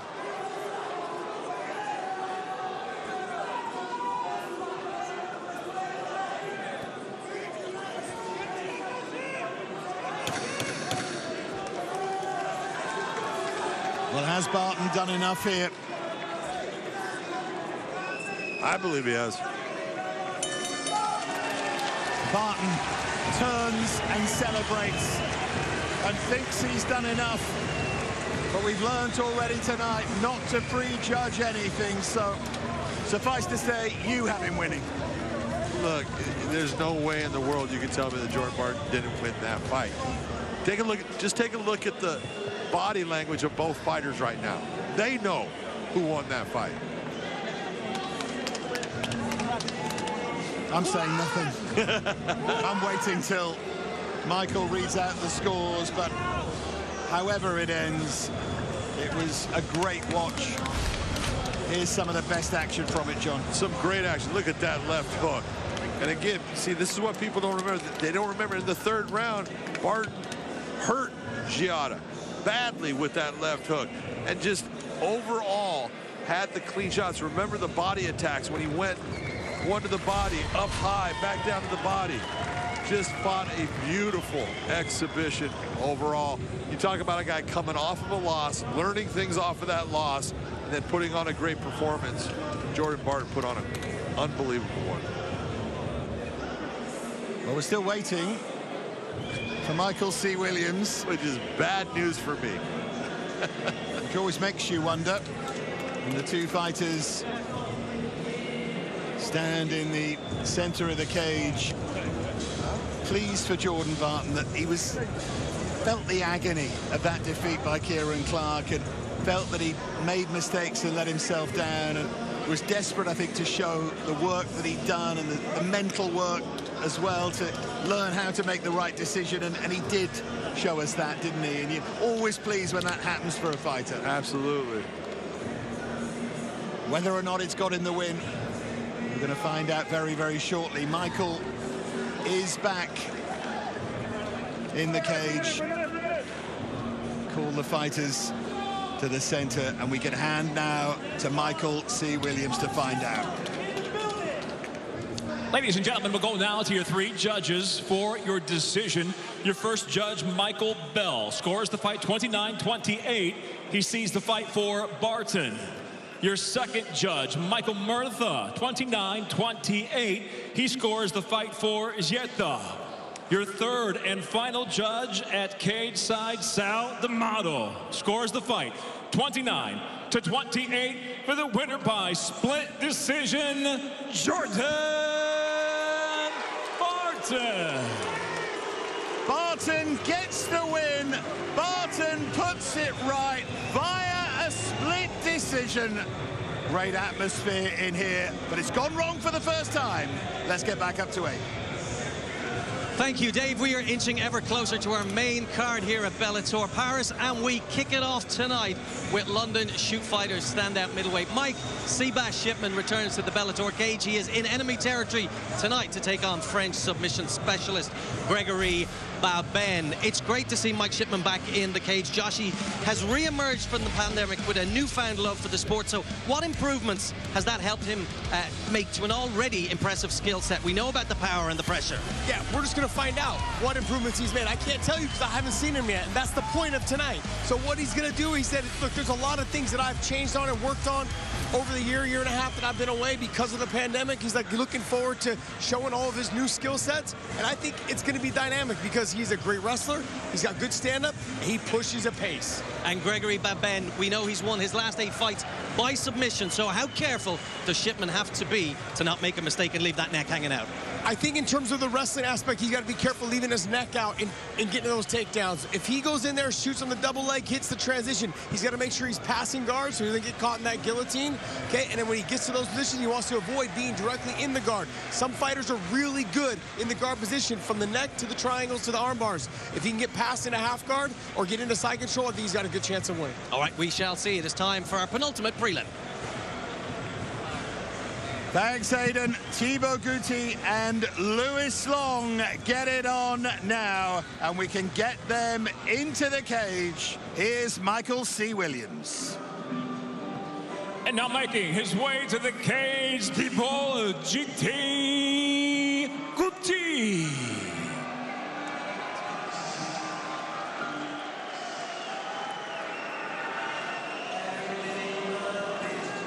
So Thibaut Gouti, at the age now of 35, brings real experience and a solid record all the way from Aix-en-Provence down in the south of France. He's fought at a high level.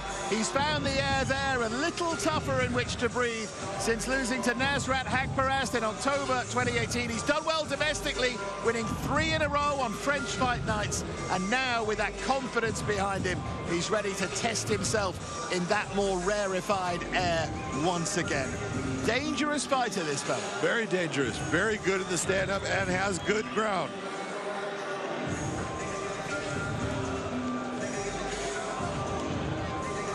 And now to make his way, Lewis the Foot Long.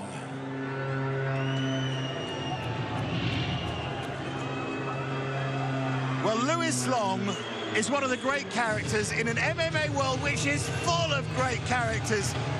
But there's a strong argument to say as well that he's an underrated fighter. Apart from his dramatic defeat against Oliver Enkamp in Dublin in February 2020, he has 4 wins in his last 5. He seems to get better with every fight, and he produced a moment of technical and brutal brilliance when he beat Michael Dubois in London last October.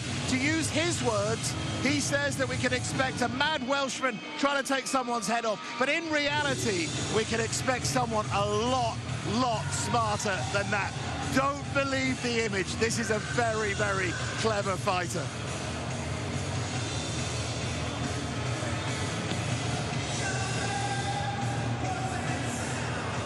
The tail of the tape, the welterweights here. Lewis Long, the Welshman, Thibaut Gouti, the Frenchman, and you want to take a look at that reach advantage. Well, at 73 inches, Thibaut Gouti's got very good stand-up skills, and he needs to keep Lewis Long at that range. The question is, can he do it? Let's find out. Let's get to Michael C. Williams.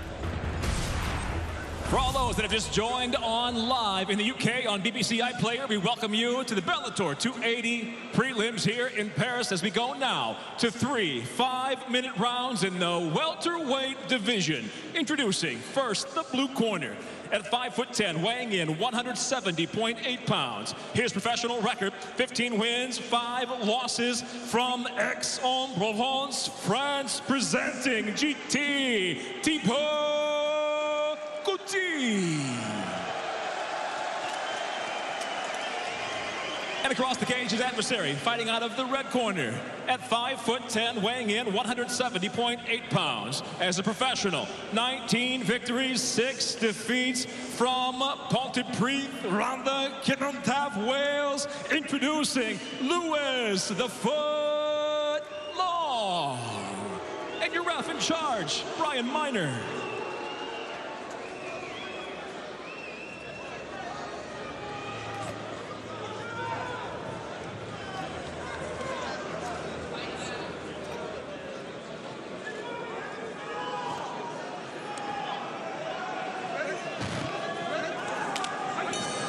So Lewis Long in those red gloves. Thibaut Gouti comes out firing. Lewis Long, 12 wins via submission. Expert on the ground. There's no question where he wants this fight. Well, there's no question that Gouti just gave him an opportunity. Luckily, he made it out of that. But Lewis Long does want this fight to the ground. He has got an exceptional submission game. The question is, can he get in on Gouti to get this fight there without absorbing damage that ends the fight? Gouti, 15 wins, 6 of those by KO or TKO. Lewis Long was so bruised and broken by that defeat in Dublin against Oliver Enkamp. Dramatic spinning elbow. Vowed never to make a mistake like that again. Took a right hand there from Gouti.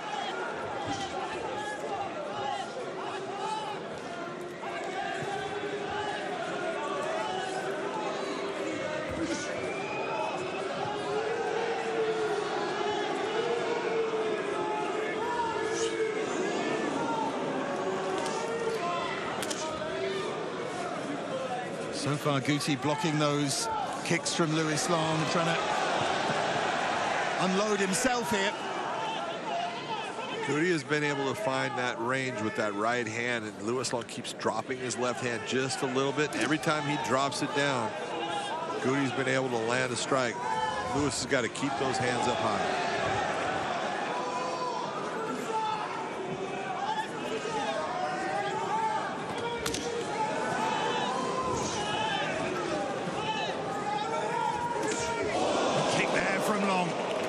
Nice hook kick. Yeah, found his range, didn't he? Lewis Long looking back at us going, I'm not just a grappler. Gouti certainly proving that his stand-up's good here.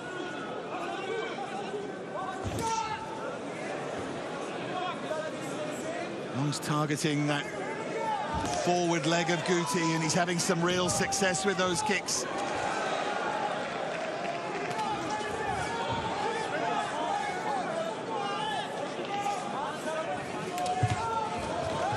Again, Long just a bit over-eager looking for those takedowns. There's another of those hook kicks. Long putting a lot of energy out here, but seems to be breathing normal. All those kicks, especially the ones that miss, just take extra energy. That's a good right hand by Gouti. More success there from Gouti.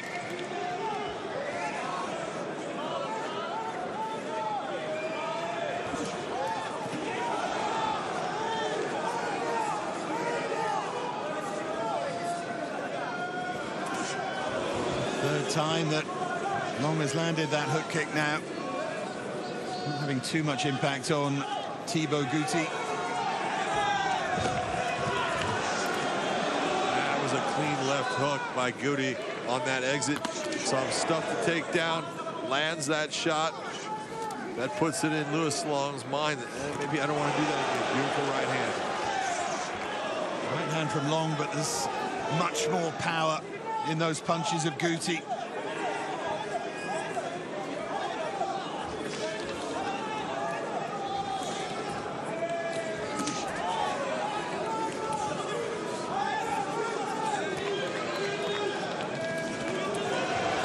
Gouti starting to put the punches together now. Right hand though from Long.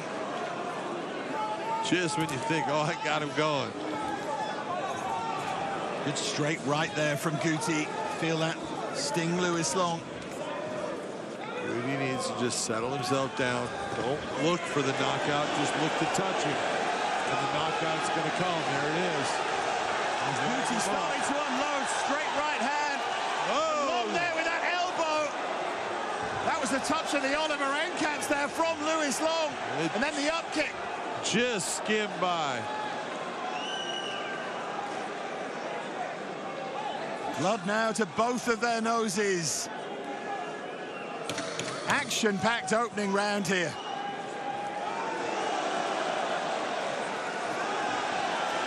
Guti again, landing the left hook. They're both wanting to enjoy it, but Long's on his back. Guti with a left hook.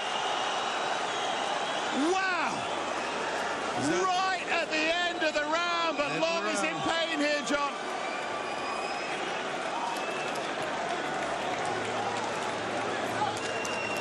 Just the end of the round.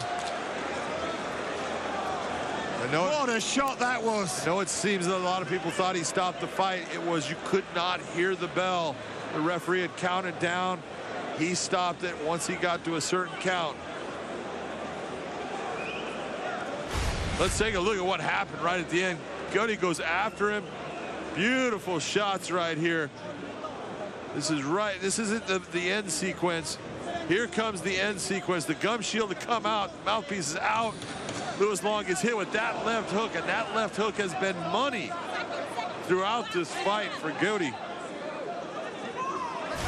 And the question is, has Lewis Long had long enough to get over it? He's got a big smile on his face, but the nose is busted here. He's got a lot more on his face than a smile.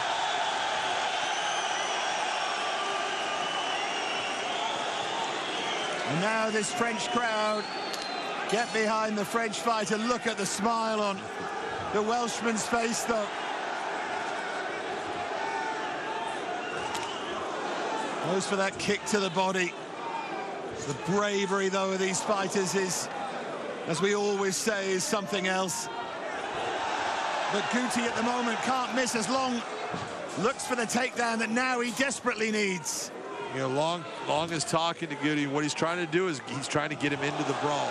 But now Long again on his back. Guti close to the finish. It felt like he was, but look at this. Careful. It's a little bit. He does not have it in position right now. There you go. But Guti's got to be careful. Long is dangerous on the ground. And his leg locks are he's outstanding with him. Long needs to get out of here, though.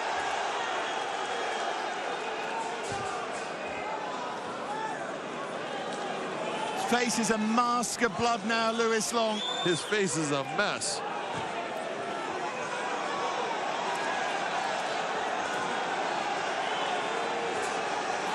Lewis taking a lot of shots here, still fighting back, though. They both look tired. I wonder why. Great pace by both guys. Not even halfway here in the fight, and you can see that it's slowed down now significantly.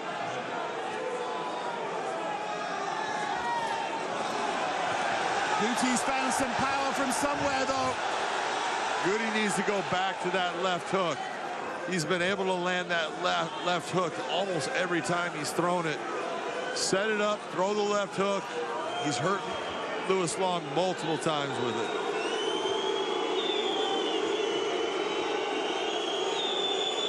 The crowd booing, but finally Brian Minor probably does the right thing.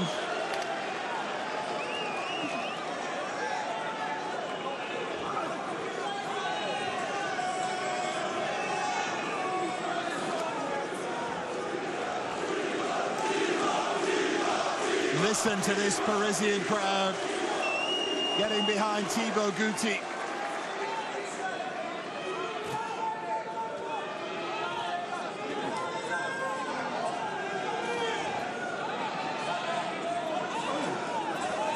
Big swing there from Long, who just hasn't been able to get his man here where he wants him.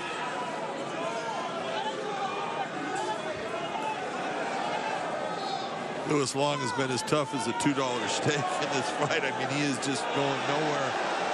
still standing in the middle of the cage, but that left hand, the jab and the hook, Guti just needs to go back to that left hand. Do look at Guti here and wonder how much he's got left. He's one or two of these punches feel like arm shots at the moment. Long still there. He won't go away. And they both know if that left hook had landed 10 seconds earlier, Guti gets the win in the opening round. Possibly. But it didn't. You know, if you're Guti in this situation, what you need to do is just tell yourself, it doesn't matter, just gonna keep touching you, just like you're seeing right here. Don't try to load up. Just keep telling yourself, I'm just gonna keep touching you. Just keep touching you. Eventually those shots will add up and you'll watch your man starting to fall down. If you're Lewis Long, you gotta say, I gotta switch this up into a different element. I gotta get this fight to the ground where I am superior. The question is, how's he gonna do it? There's a minute remaining in round number 2.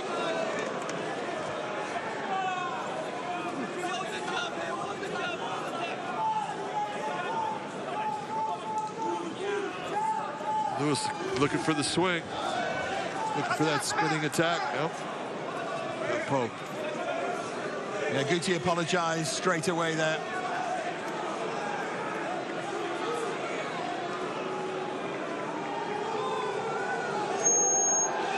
And of course, he's going to use the time now. That would be a smart man.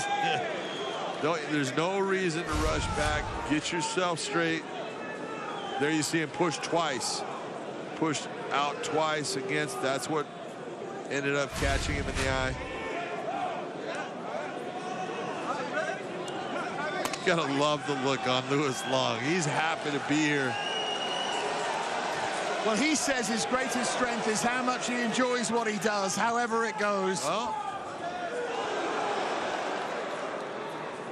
look, he's still in this fight. Just because his face has got a little blood on it, he has fought well at times. He's taken some big damage, but he's also had his opportunities. I just think that Lewis needs to figure out a way to work himself into that clinch, get the takedown, because on the ground, he's got an advantage. Elbow there from Guti, and then that really accurate kick to end the second round. Very nice finish by Guti.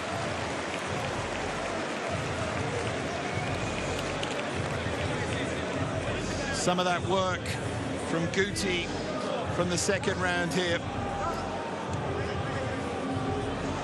Taking so much this out of both fighters.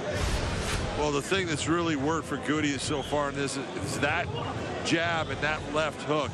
His left hand has been just money in this fight. Here he goes after Long with some ground and pound, some hammer fist. But the left hand, you see Long right away looking for the sweep. Doesn't get it, but they get to that position where he can get back to his feet. Both guys just putting it out there in the stand-up. Guti's putting on a performance here. Long, tough as nails, man. He is just in this fight, and I love his attitude. Look at him. Look at his opponent. He's smiling. He's ready to go. That's a crazy man. Well, they want to have a look at. Well, he's got a split. He's got a split in his nose, I believe. See how he's got the cut on the nose? Yeah. That's what they're looking at. And the French doctors look at it and go, yeah, no problem. I think he's just told the French doctor to get out of the cage. I'm all right.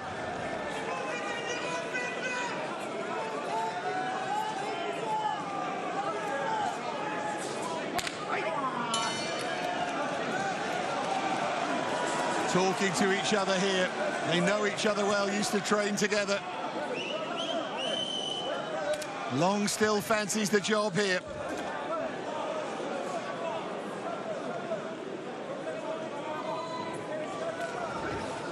Not a bad move by Long in trying to get that. Guti's telling him to get up, giving him the route to his feet, because that's where he wants him. It's just now in the third round with all the blood, the sweat, he's a little bit slippery. It's going to be a lot more difficult to get into those legs and get that takedown from out in the middle of the cage. He'd be better off using his hands, force him back towards that fence, get into the body lock, and then work from there.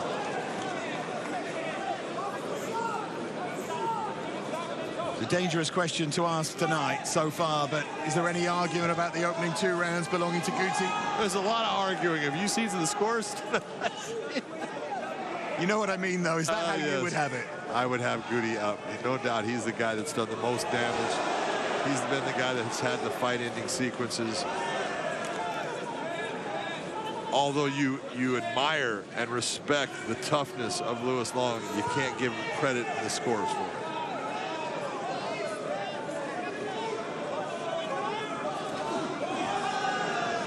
For that elbow there, Lewis Long, but fell well short.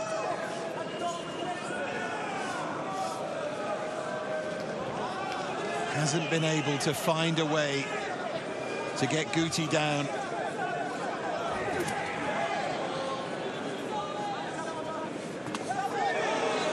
As long as Guti keeps landing accurately like that, there's only one winner here.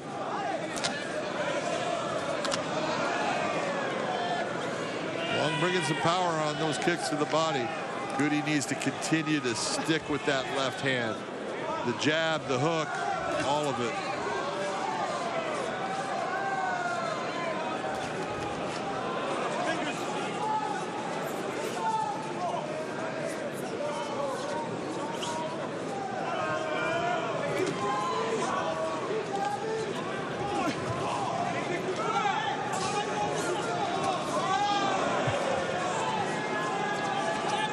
Crowd is so engrossed in this.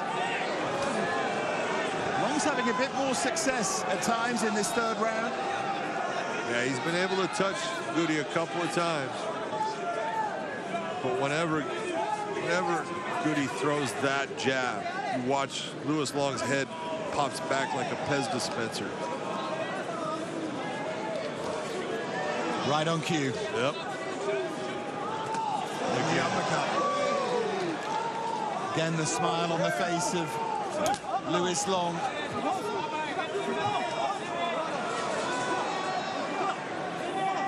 Guti's just taunting him and then trying to land that jab, and Long close to the takedown that time.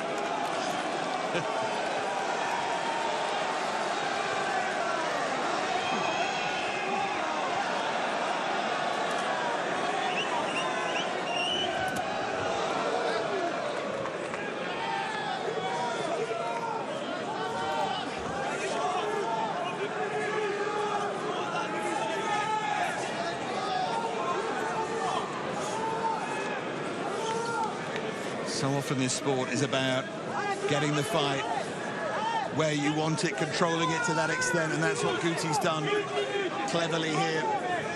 Thrown the most significant punch of the fight by some distance, that left hook right at the end of round 1. Yeah, no doubt about Guti's been the guy being able to control. Even though you're seeing Lewis come forward, he's not finding that ability to close the range and land the shots that he wants.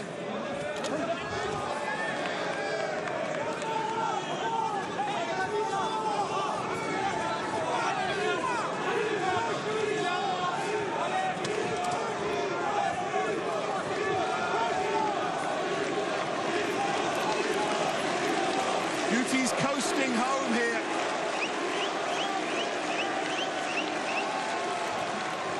This crowd trying to cheer him over the line.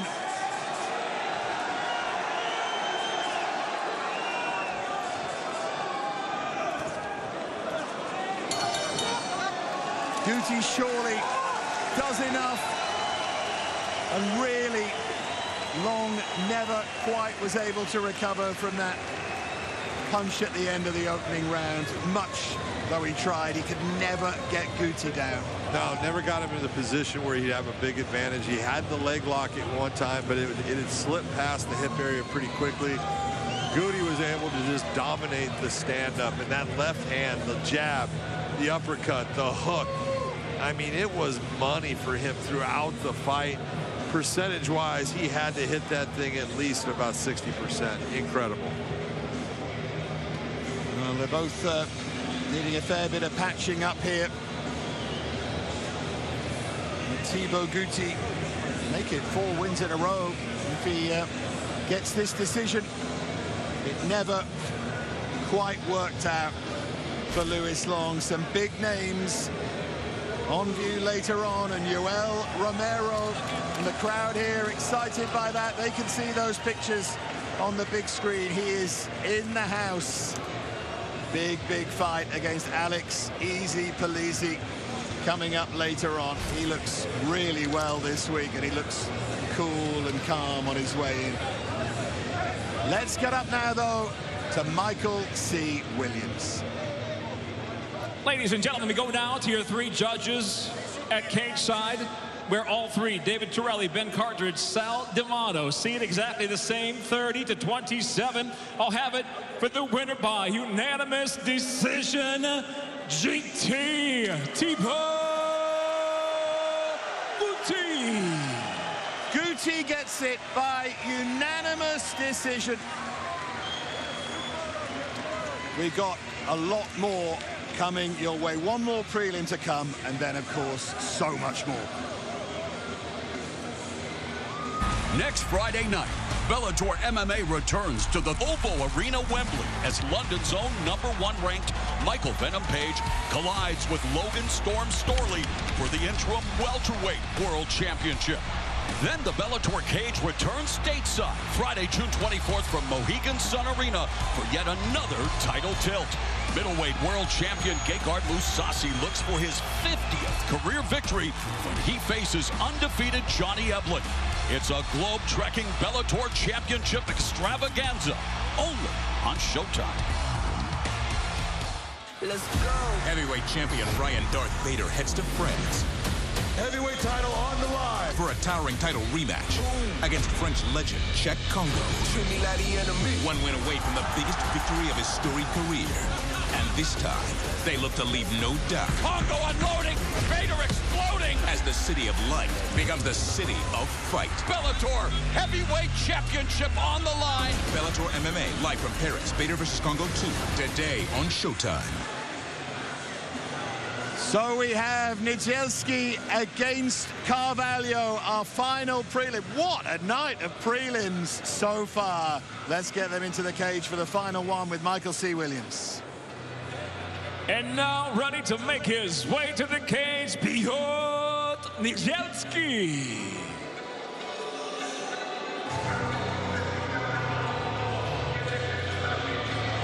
Well, the more casual MMA fan may not have heard a lot about Piotr Niedzielski, but it would be wise of us all not to overlook a fighter who comes here on the back of 8 consecutive wins. The poll is here for a reason, to test Pedro Carvalho for sure, but also possibly to leapfrog him, bring his recent form into the Bellator cage, and the promotion may suddenly have a new star on their hands. A fighter who would have won 9 in a row and would be celebrating the biggest victory of his career. He may start as the B-side, but he's one perfect night away from being an instant hit here, this fella. You know, he comes in wearing that Pitbull shirt, and you think of the Pitbull brothers. Now, he's not with them, but he fights it with the Pitbull's attitude. Super strong, very aggressive. He just needs to be careful of overextending against Carvalho, but this guy is fun to watch.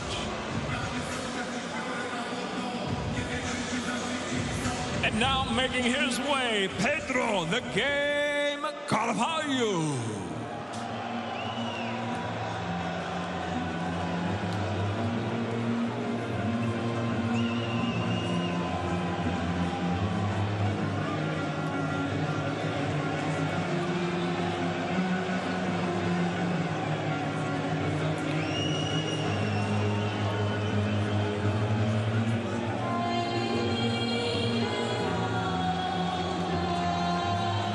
Pedro Carvalho says that he's coming for that belt again, that he's here to prove that he is the best, that for all that he might have failed in that title challenge against Patricio Pitbull, he is resilient and on the way back to the summit. That win last time against Daniel Weichel showed us that he's pulled himself out of the darkness of 2 defeats. He's once more upwardly mobile, and maybe this immensely likeable Portuguese fighter fighting out of Dublin at SBG Island can earn himself another shot at the title, another tilt at real glory. That's where he wants to be. Look, Pedro's got the full game. That's why he's called the game. He lost confidence off of that Pitbull fight. Then he got a fight too fast, but the man can fight MMA. He is fun to watch. He's got a height advantage of 5'11" over 5'8". He's got basically, records are very close, age is close. This is going to be a great matchup. Great matchup. Let's get to Michael C. Williams. And now, ladies and gentlemen, the time has come to conclude the prelims here at Bellator 280. We'll do it with 3 5-minute rounds in the featherweight division. Introducing first, fighting out of the blue corner at 5'8", weighing in 145.2 pounds. His professional record, 16 wins, 4 losses. From Poznan, Poland, presenting Piotr Niedzielski. And across the cage, his adversary fighting out of the red corner at 5'11", weighing in 145 pounds. The former title challenger enters with 12 professional victories, 5 defeats. From Guimarães, Portugal, he fights out of Dublin, Ireland, Pedro the Game Carvalho. In charge, your referee, Jacob Montalvo.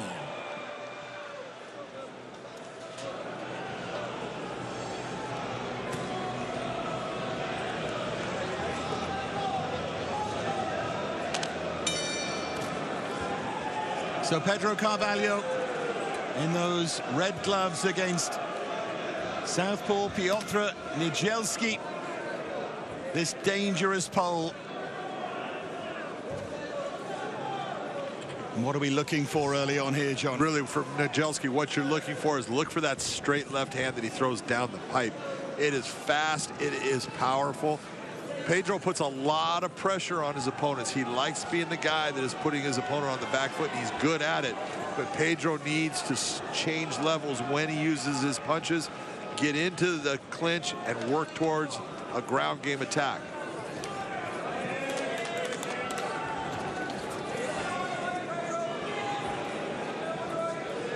Niedzielski, very, very strong. Lost on April Fool's Day in 2017. Since then, 8 consecutive wins. This unquestionably a step up for him. One that many feel he's more than capable of making, and he landed a right hand there. He did. He touched the chin. That right hand landed. Watch for that left hand. That's his bread and butter.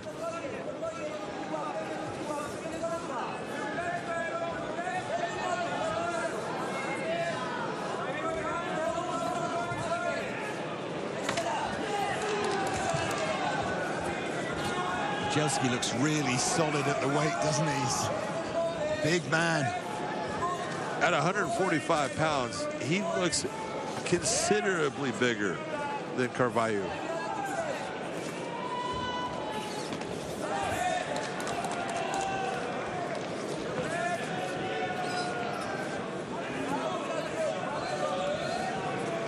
Feels like Carvalho's having a good look here at Niedzielski.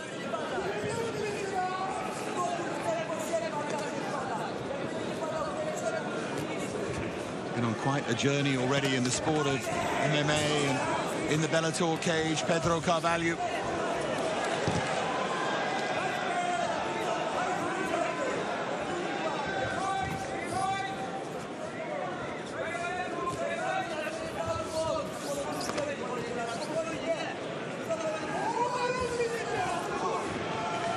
Defeat by Pitbull, and he admits now that he came back far too early against J.J. Wilson, was in no kind of state really for that fight. That's why last time out against Michael was such a big win for him. Well, that was the first loss for Pedro in Bellator, and he took it hard, and he wanted to get back right away to get it back. Sometimes you need to take your time. You need to slow things down, get yourself back in the gym, work on the things that, you know what, possibly led to your defeat against Pitbull. He went back too fast, in my opinion, and now he believes that too. But his win against Weichel was outstanding. Right here, nice defense. He took some shots, but he's making most of those bounce off of his arms and hands.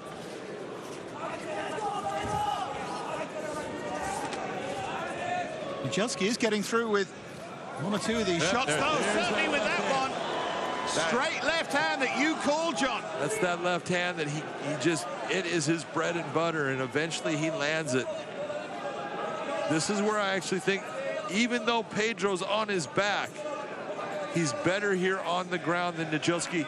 He's got a better attack as far as submissions, and he goes after things more like you're seeing with the elbows here. So we'll see if he can tie Nijelski up and cause problems, or if Nijelski's ground and pound gets the best of him. And Nijelski was just looking for a little bit of daylight there so he could do some damage. And this is actually good for Pedro. You know, you look at that, he took a big shot, he was hurt. So being on his back, not the worst thing, because he can collect himself, get himself back in the fight. There's blood under that right eye of Carvalho.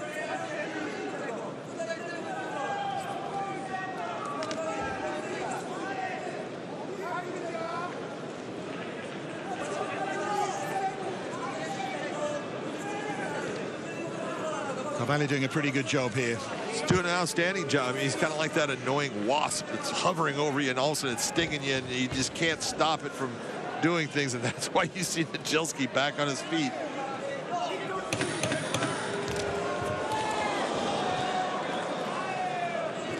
Go from a wasp to a little bit of cat and mouse at the end of this opening round.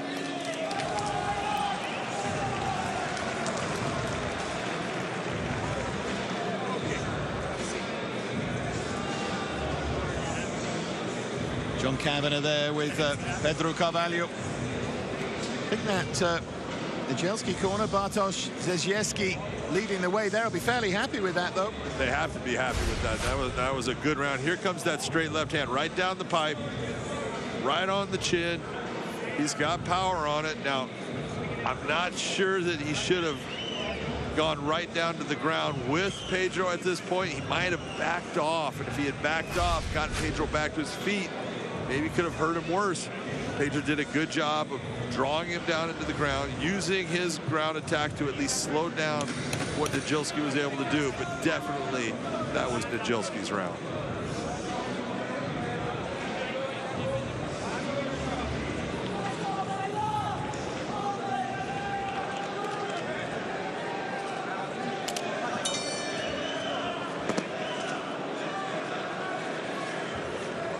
So round two, Piotr Nijelski starting really well. This pole from Poznan,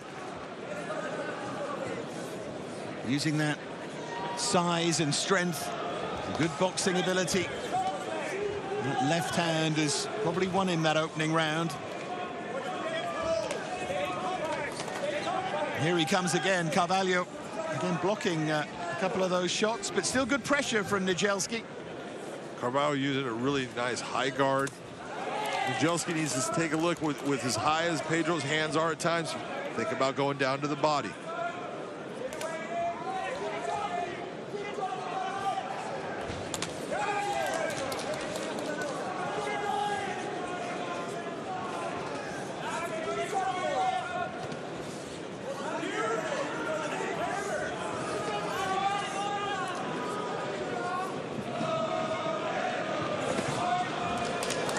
Carvalho's got some fans in here. But right now, Nijelski's doing some really good work.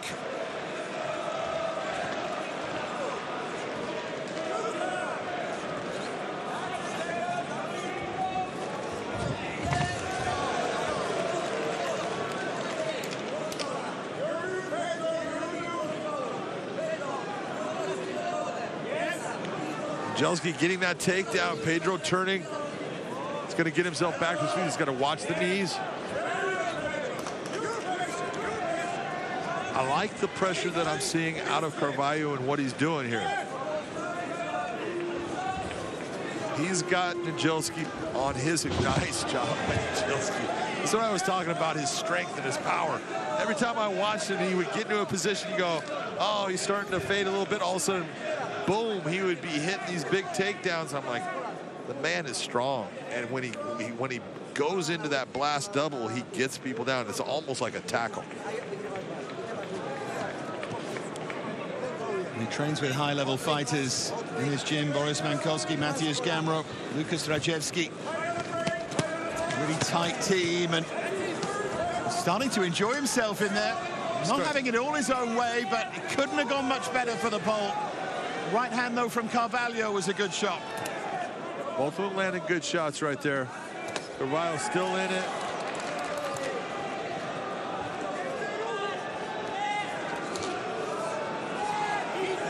Jelski was able to switch things up with these takedowns just like that. Now he's got Carvalho in the realm of, I'm not just going to stand with you. I will take you down and make you work. So Carvalho has to slow down his attack a little bit, so these sequences right here just don't come too often. He's been training wrestling since he was 11 years old. That was his route into things. Nijelski did feel beforehand that this was one of those no-win fights for Carvalho. If he wins, he gets no credit. If he loses, he takes a step back. You know, and it's so true, Dave, because you're looking, you're saying Carvalho's ranked. Nijelski's coming in here, but then you look at Nijelski and you go, man, this dude can fight. This guy's good. And if Carvalho wins, people aren't going to give him any real credit for, you know, a good win against a really good fighter. And if he loses a lot of rank. He loses everything. He goes down, and no one's going to say, you know, anything about, oh, you lost to a good fighter. Nijelski getting a little tired. Well, there's two flying knees there from Carvalho. Nijelski just breathing a little bit heavy. He's breathing through his mouth, and he's on his back foot right now. The pressure of Carvalho is starting to pay off. Carvalho keeps piling on the pressure. Yeah, he wants a breather, Nijelski.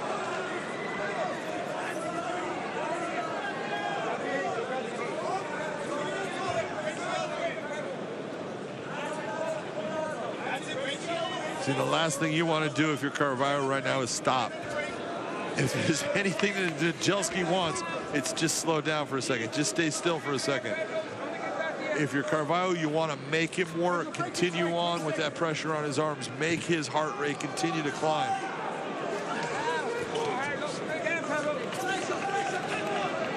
And he's going to get a breather in 10 seconds time. But he gets one now. He got one there, a little off target. It went straight. It definitely hit the groin area, but not one that you would think is going to cause Nijelski not to be able to continue on.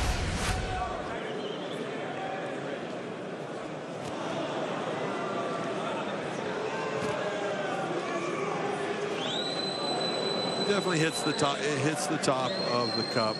And Nijelski knows what he's doing as well here. Yeah, he's getting a press, which I don't blame him. Look at this. All comes down to when we talk. We say, if you're not cheating, you ain't trying. Well, look, you got fouled, and so now I get to be in control of this time. I was getting tired. I'll admit it to myself. I'm not going to admit it to you. I'm going to sit here and I'm just going to take my time before I say I'm ready to go again, and then I'll go and I'll feel much better once I get my air back. But all that work by Pedro to get his heart rate up high just got taken away by that one kick. That could be a really significant moment in this fight. It could definitely be. Few seconds remaining in this second round.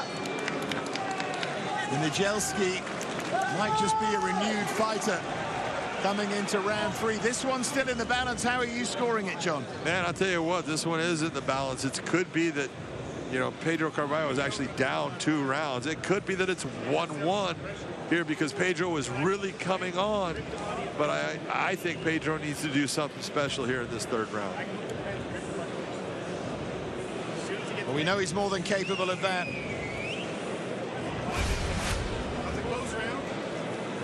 There's a little bit of back and forth between them.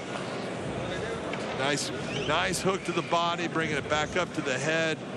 And this is where Pedro is really starting to turn it on. Nijelski started trying to gain distance, starting to get a little bit tired. The wrestling was a big factor for Nijelski early in that second round. He was able to get a lot of takedowns. Wasn't able to do anything really with it, but at least showed that he could control the position of the fight.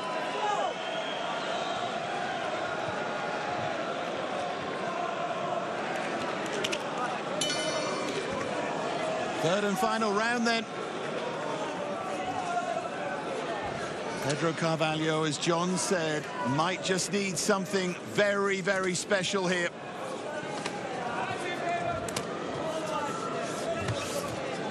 These two strong family men. Nijelski said his biggest motivations is family.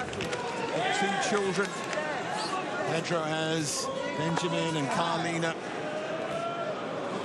Again, the referee didn't like the kick. Again, Nijelski gets another rest. It definitely, you could hear it hit the cup, so there's no doubt the kick was off target. I don't know if it was based upon movement, not really. Watch it come up. Yeah, it comes right up the middle.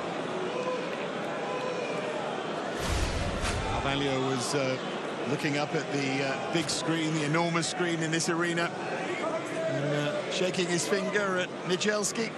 Yeah, well, he would be wrong about that. It hit the wrong spot.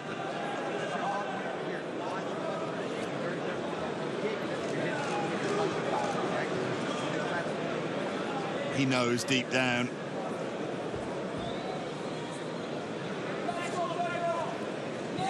These little pauses, they're only helping one of the fighters in there, and it's not Pedro Carvalho.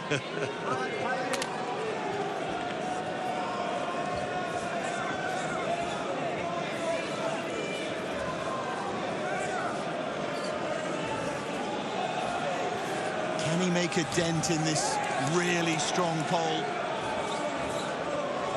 Going down in weight to fight. Carvalho, has that drained him at all?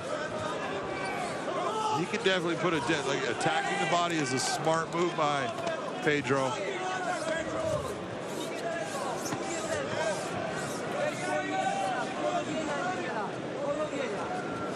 All it takes is one clean body shot to put you back into that deprivation of oxygen and the ability to breathe. When you think of Carvalho at his best, you think of him swarming opponents, though, and high energy, and he just hasn't managed to get going yet. There's still time, though. Look, he's a pressure fighter. He comes forward. You know he's going to come at you, swing. I'm surprised that he hasn't gone towards a little bit more of a grappling situation, because in the top position, he's damn good.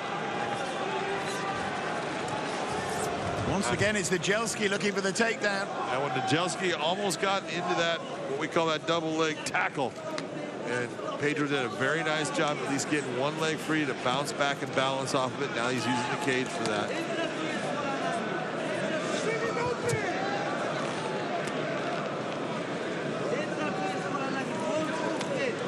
Well, Pedro Carvalho said that one of the things he learned from those 2 defeats was not to rush. Be patient enough to find holes in your opponent. Still hasn't really found a hole in this fella.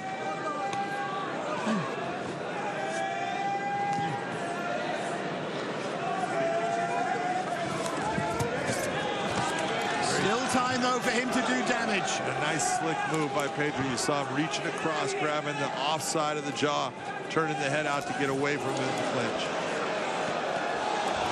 Carvalho starts to unload. Nijelski's hurt. Is Carvalho going to turn this round? And again, same as Nijelski kind of made that mistake in getting down on his opponent. Same thing with Pedro Carvalho right now. He had him hurt and immediately went after him and then got caught. His position was able, as far as he can't posture right now. You see Nijelski holding on there. He needs to frame out and break those hands. Time's against Carvalho here.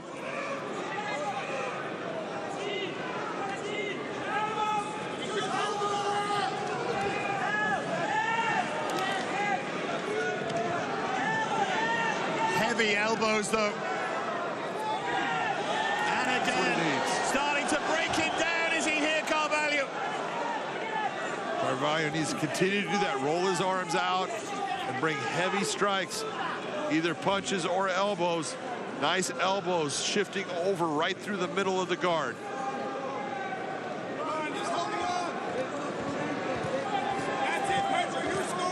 See, and all this is scoring, and he's winning the round, but it's not going to win him the fight. Probably. True.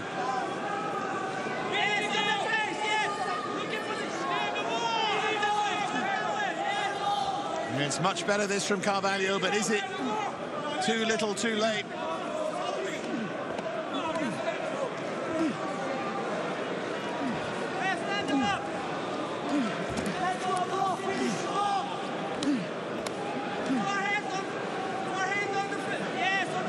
Just a moment, wasn't it, when it looked like he was really going to break things open, but Nijelski's done a good job of limiting the damage here. Nijelski's taking a lot of shots to the body. You know, he's held on. He's got that full guard, but he's limited the big shots. That's the difference. Yeah, Carvalho's surely winning this third round, but will that be enough? That's the question now that hands over this.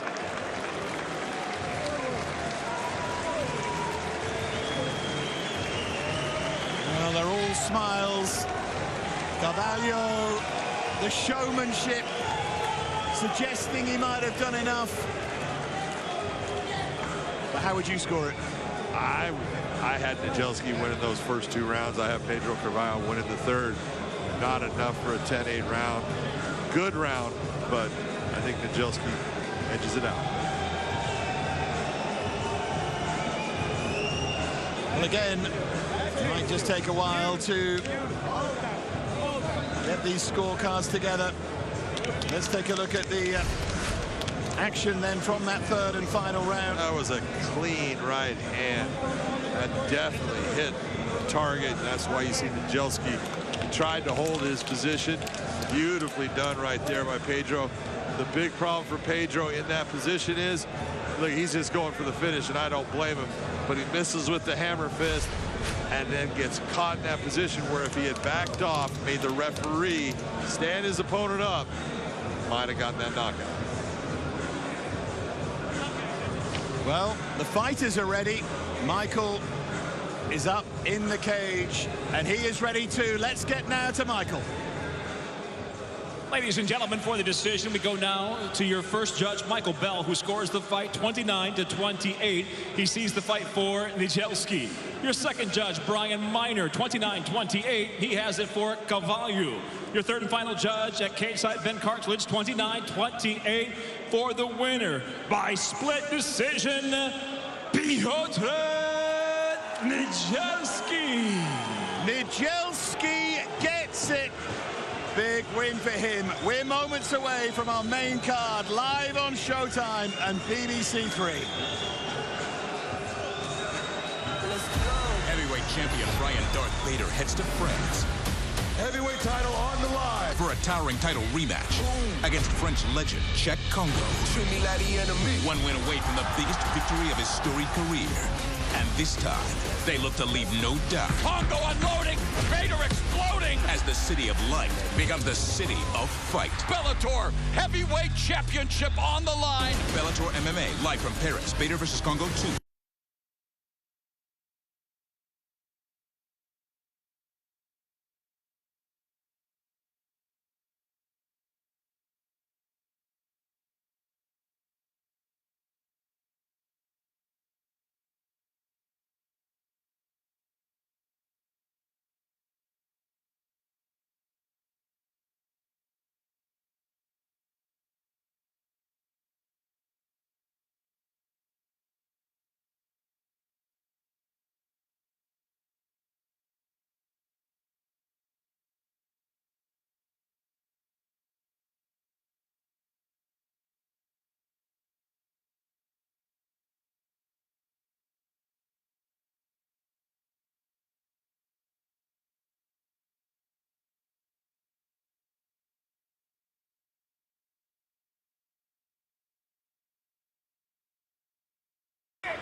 Welcome back to Paris, France. Welcome back to the Accor Arena. Competing in France, big crowd and all that, that does not add pressure to me. Just bring a really good flavor and taste of what French fighters in MMA can do. Make the new generation proud about who we are, what we do, and how great is a great sport. It is a bad position for Johnson. And it is all over. The problem with Ryan Bader, except the fact he poked me in the eyes. Even at the weigh-ins, he used to touch me with the hat, and that's the thing I didn't like. For sure, I have to react. As an athlete, as a professional, yes.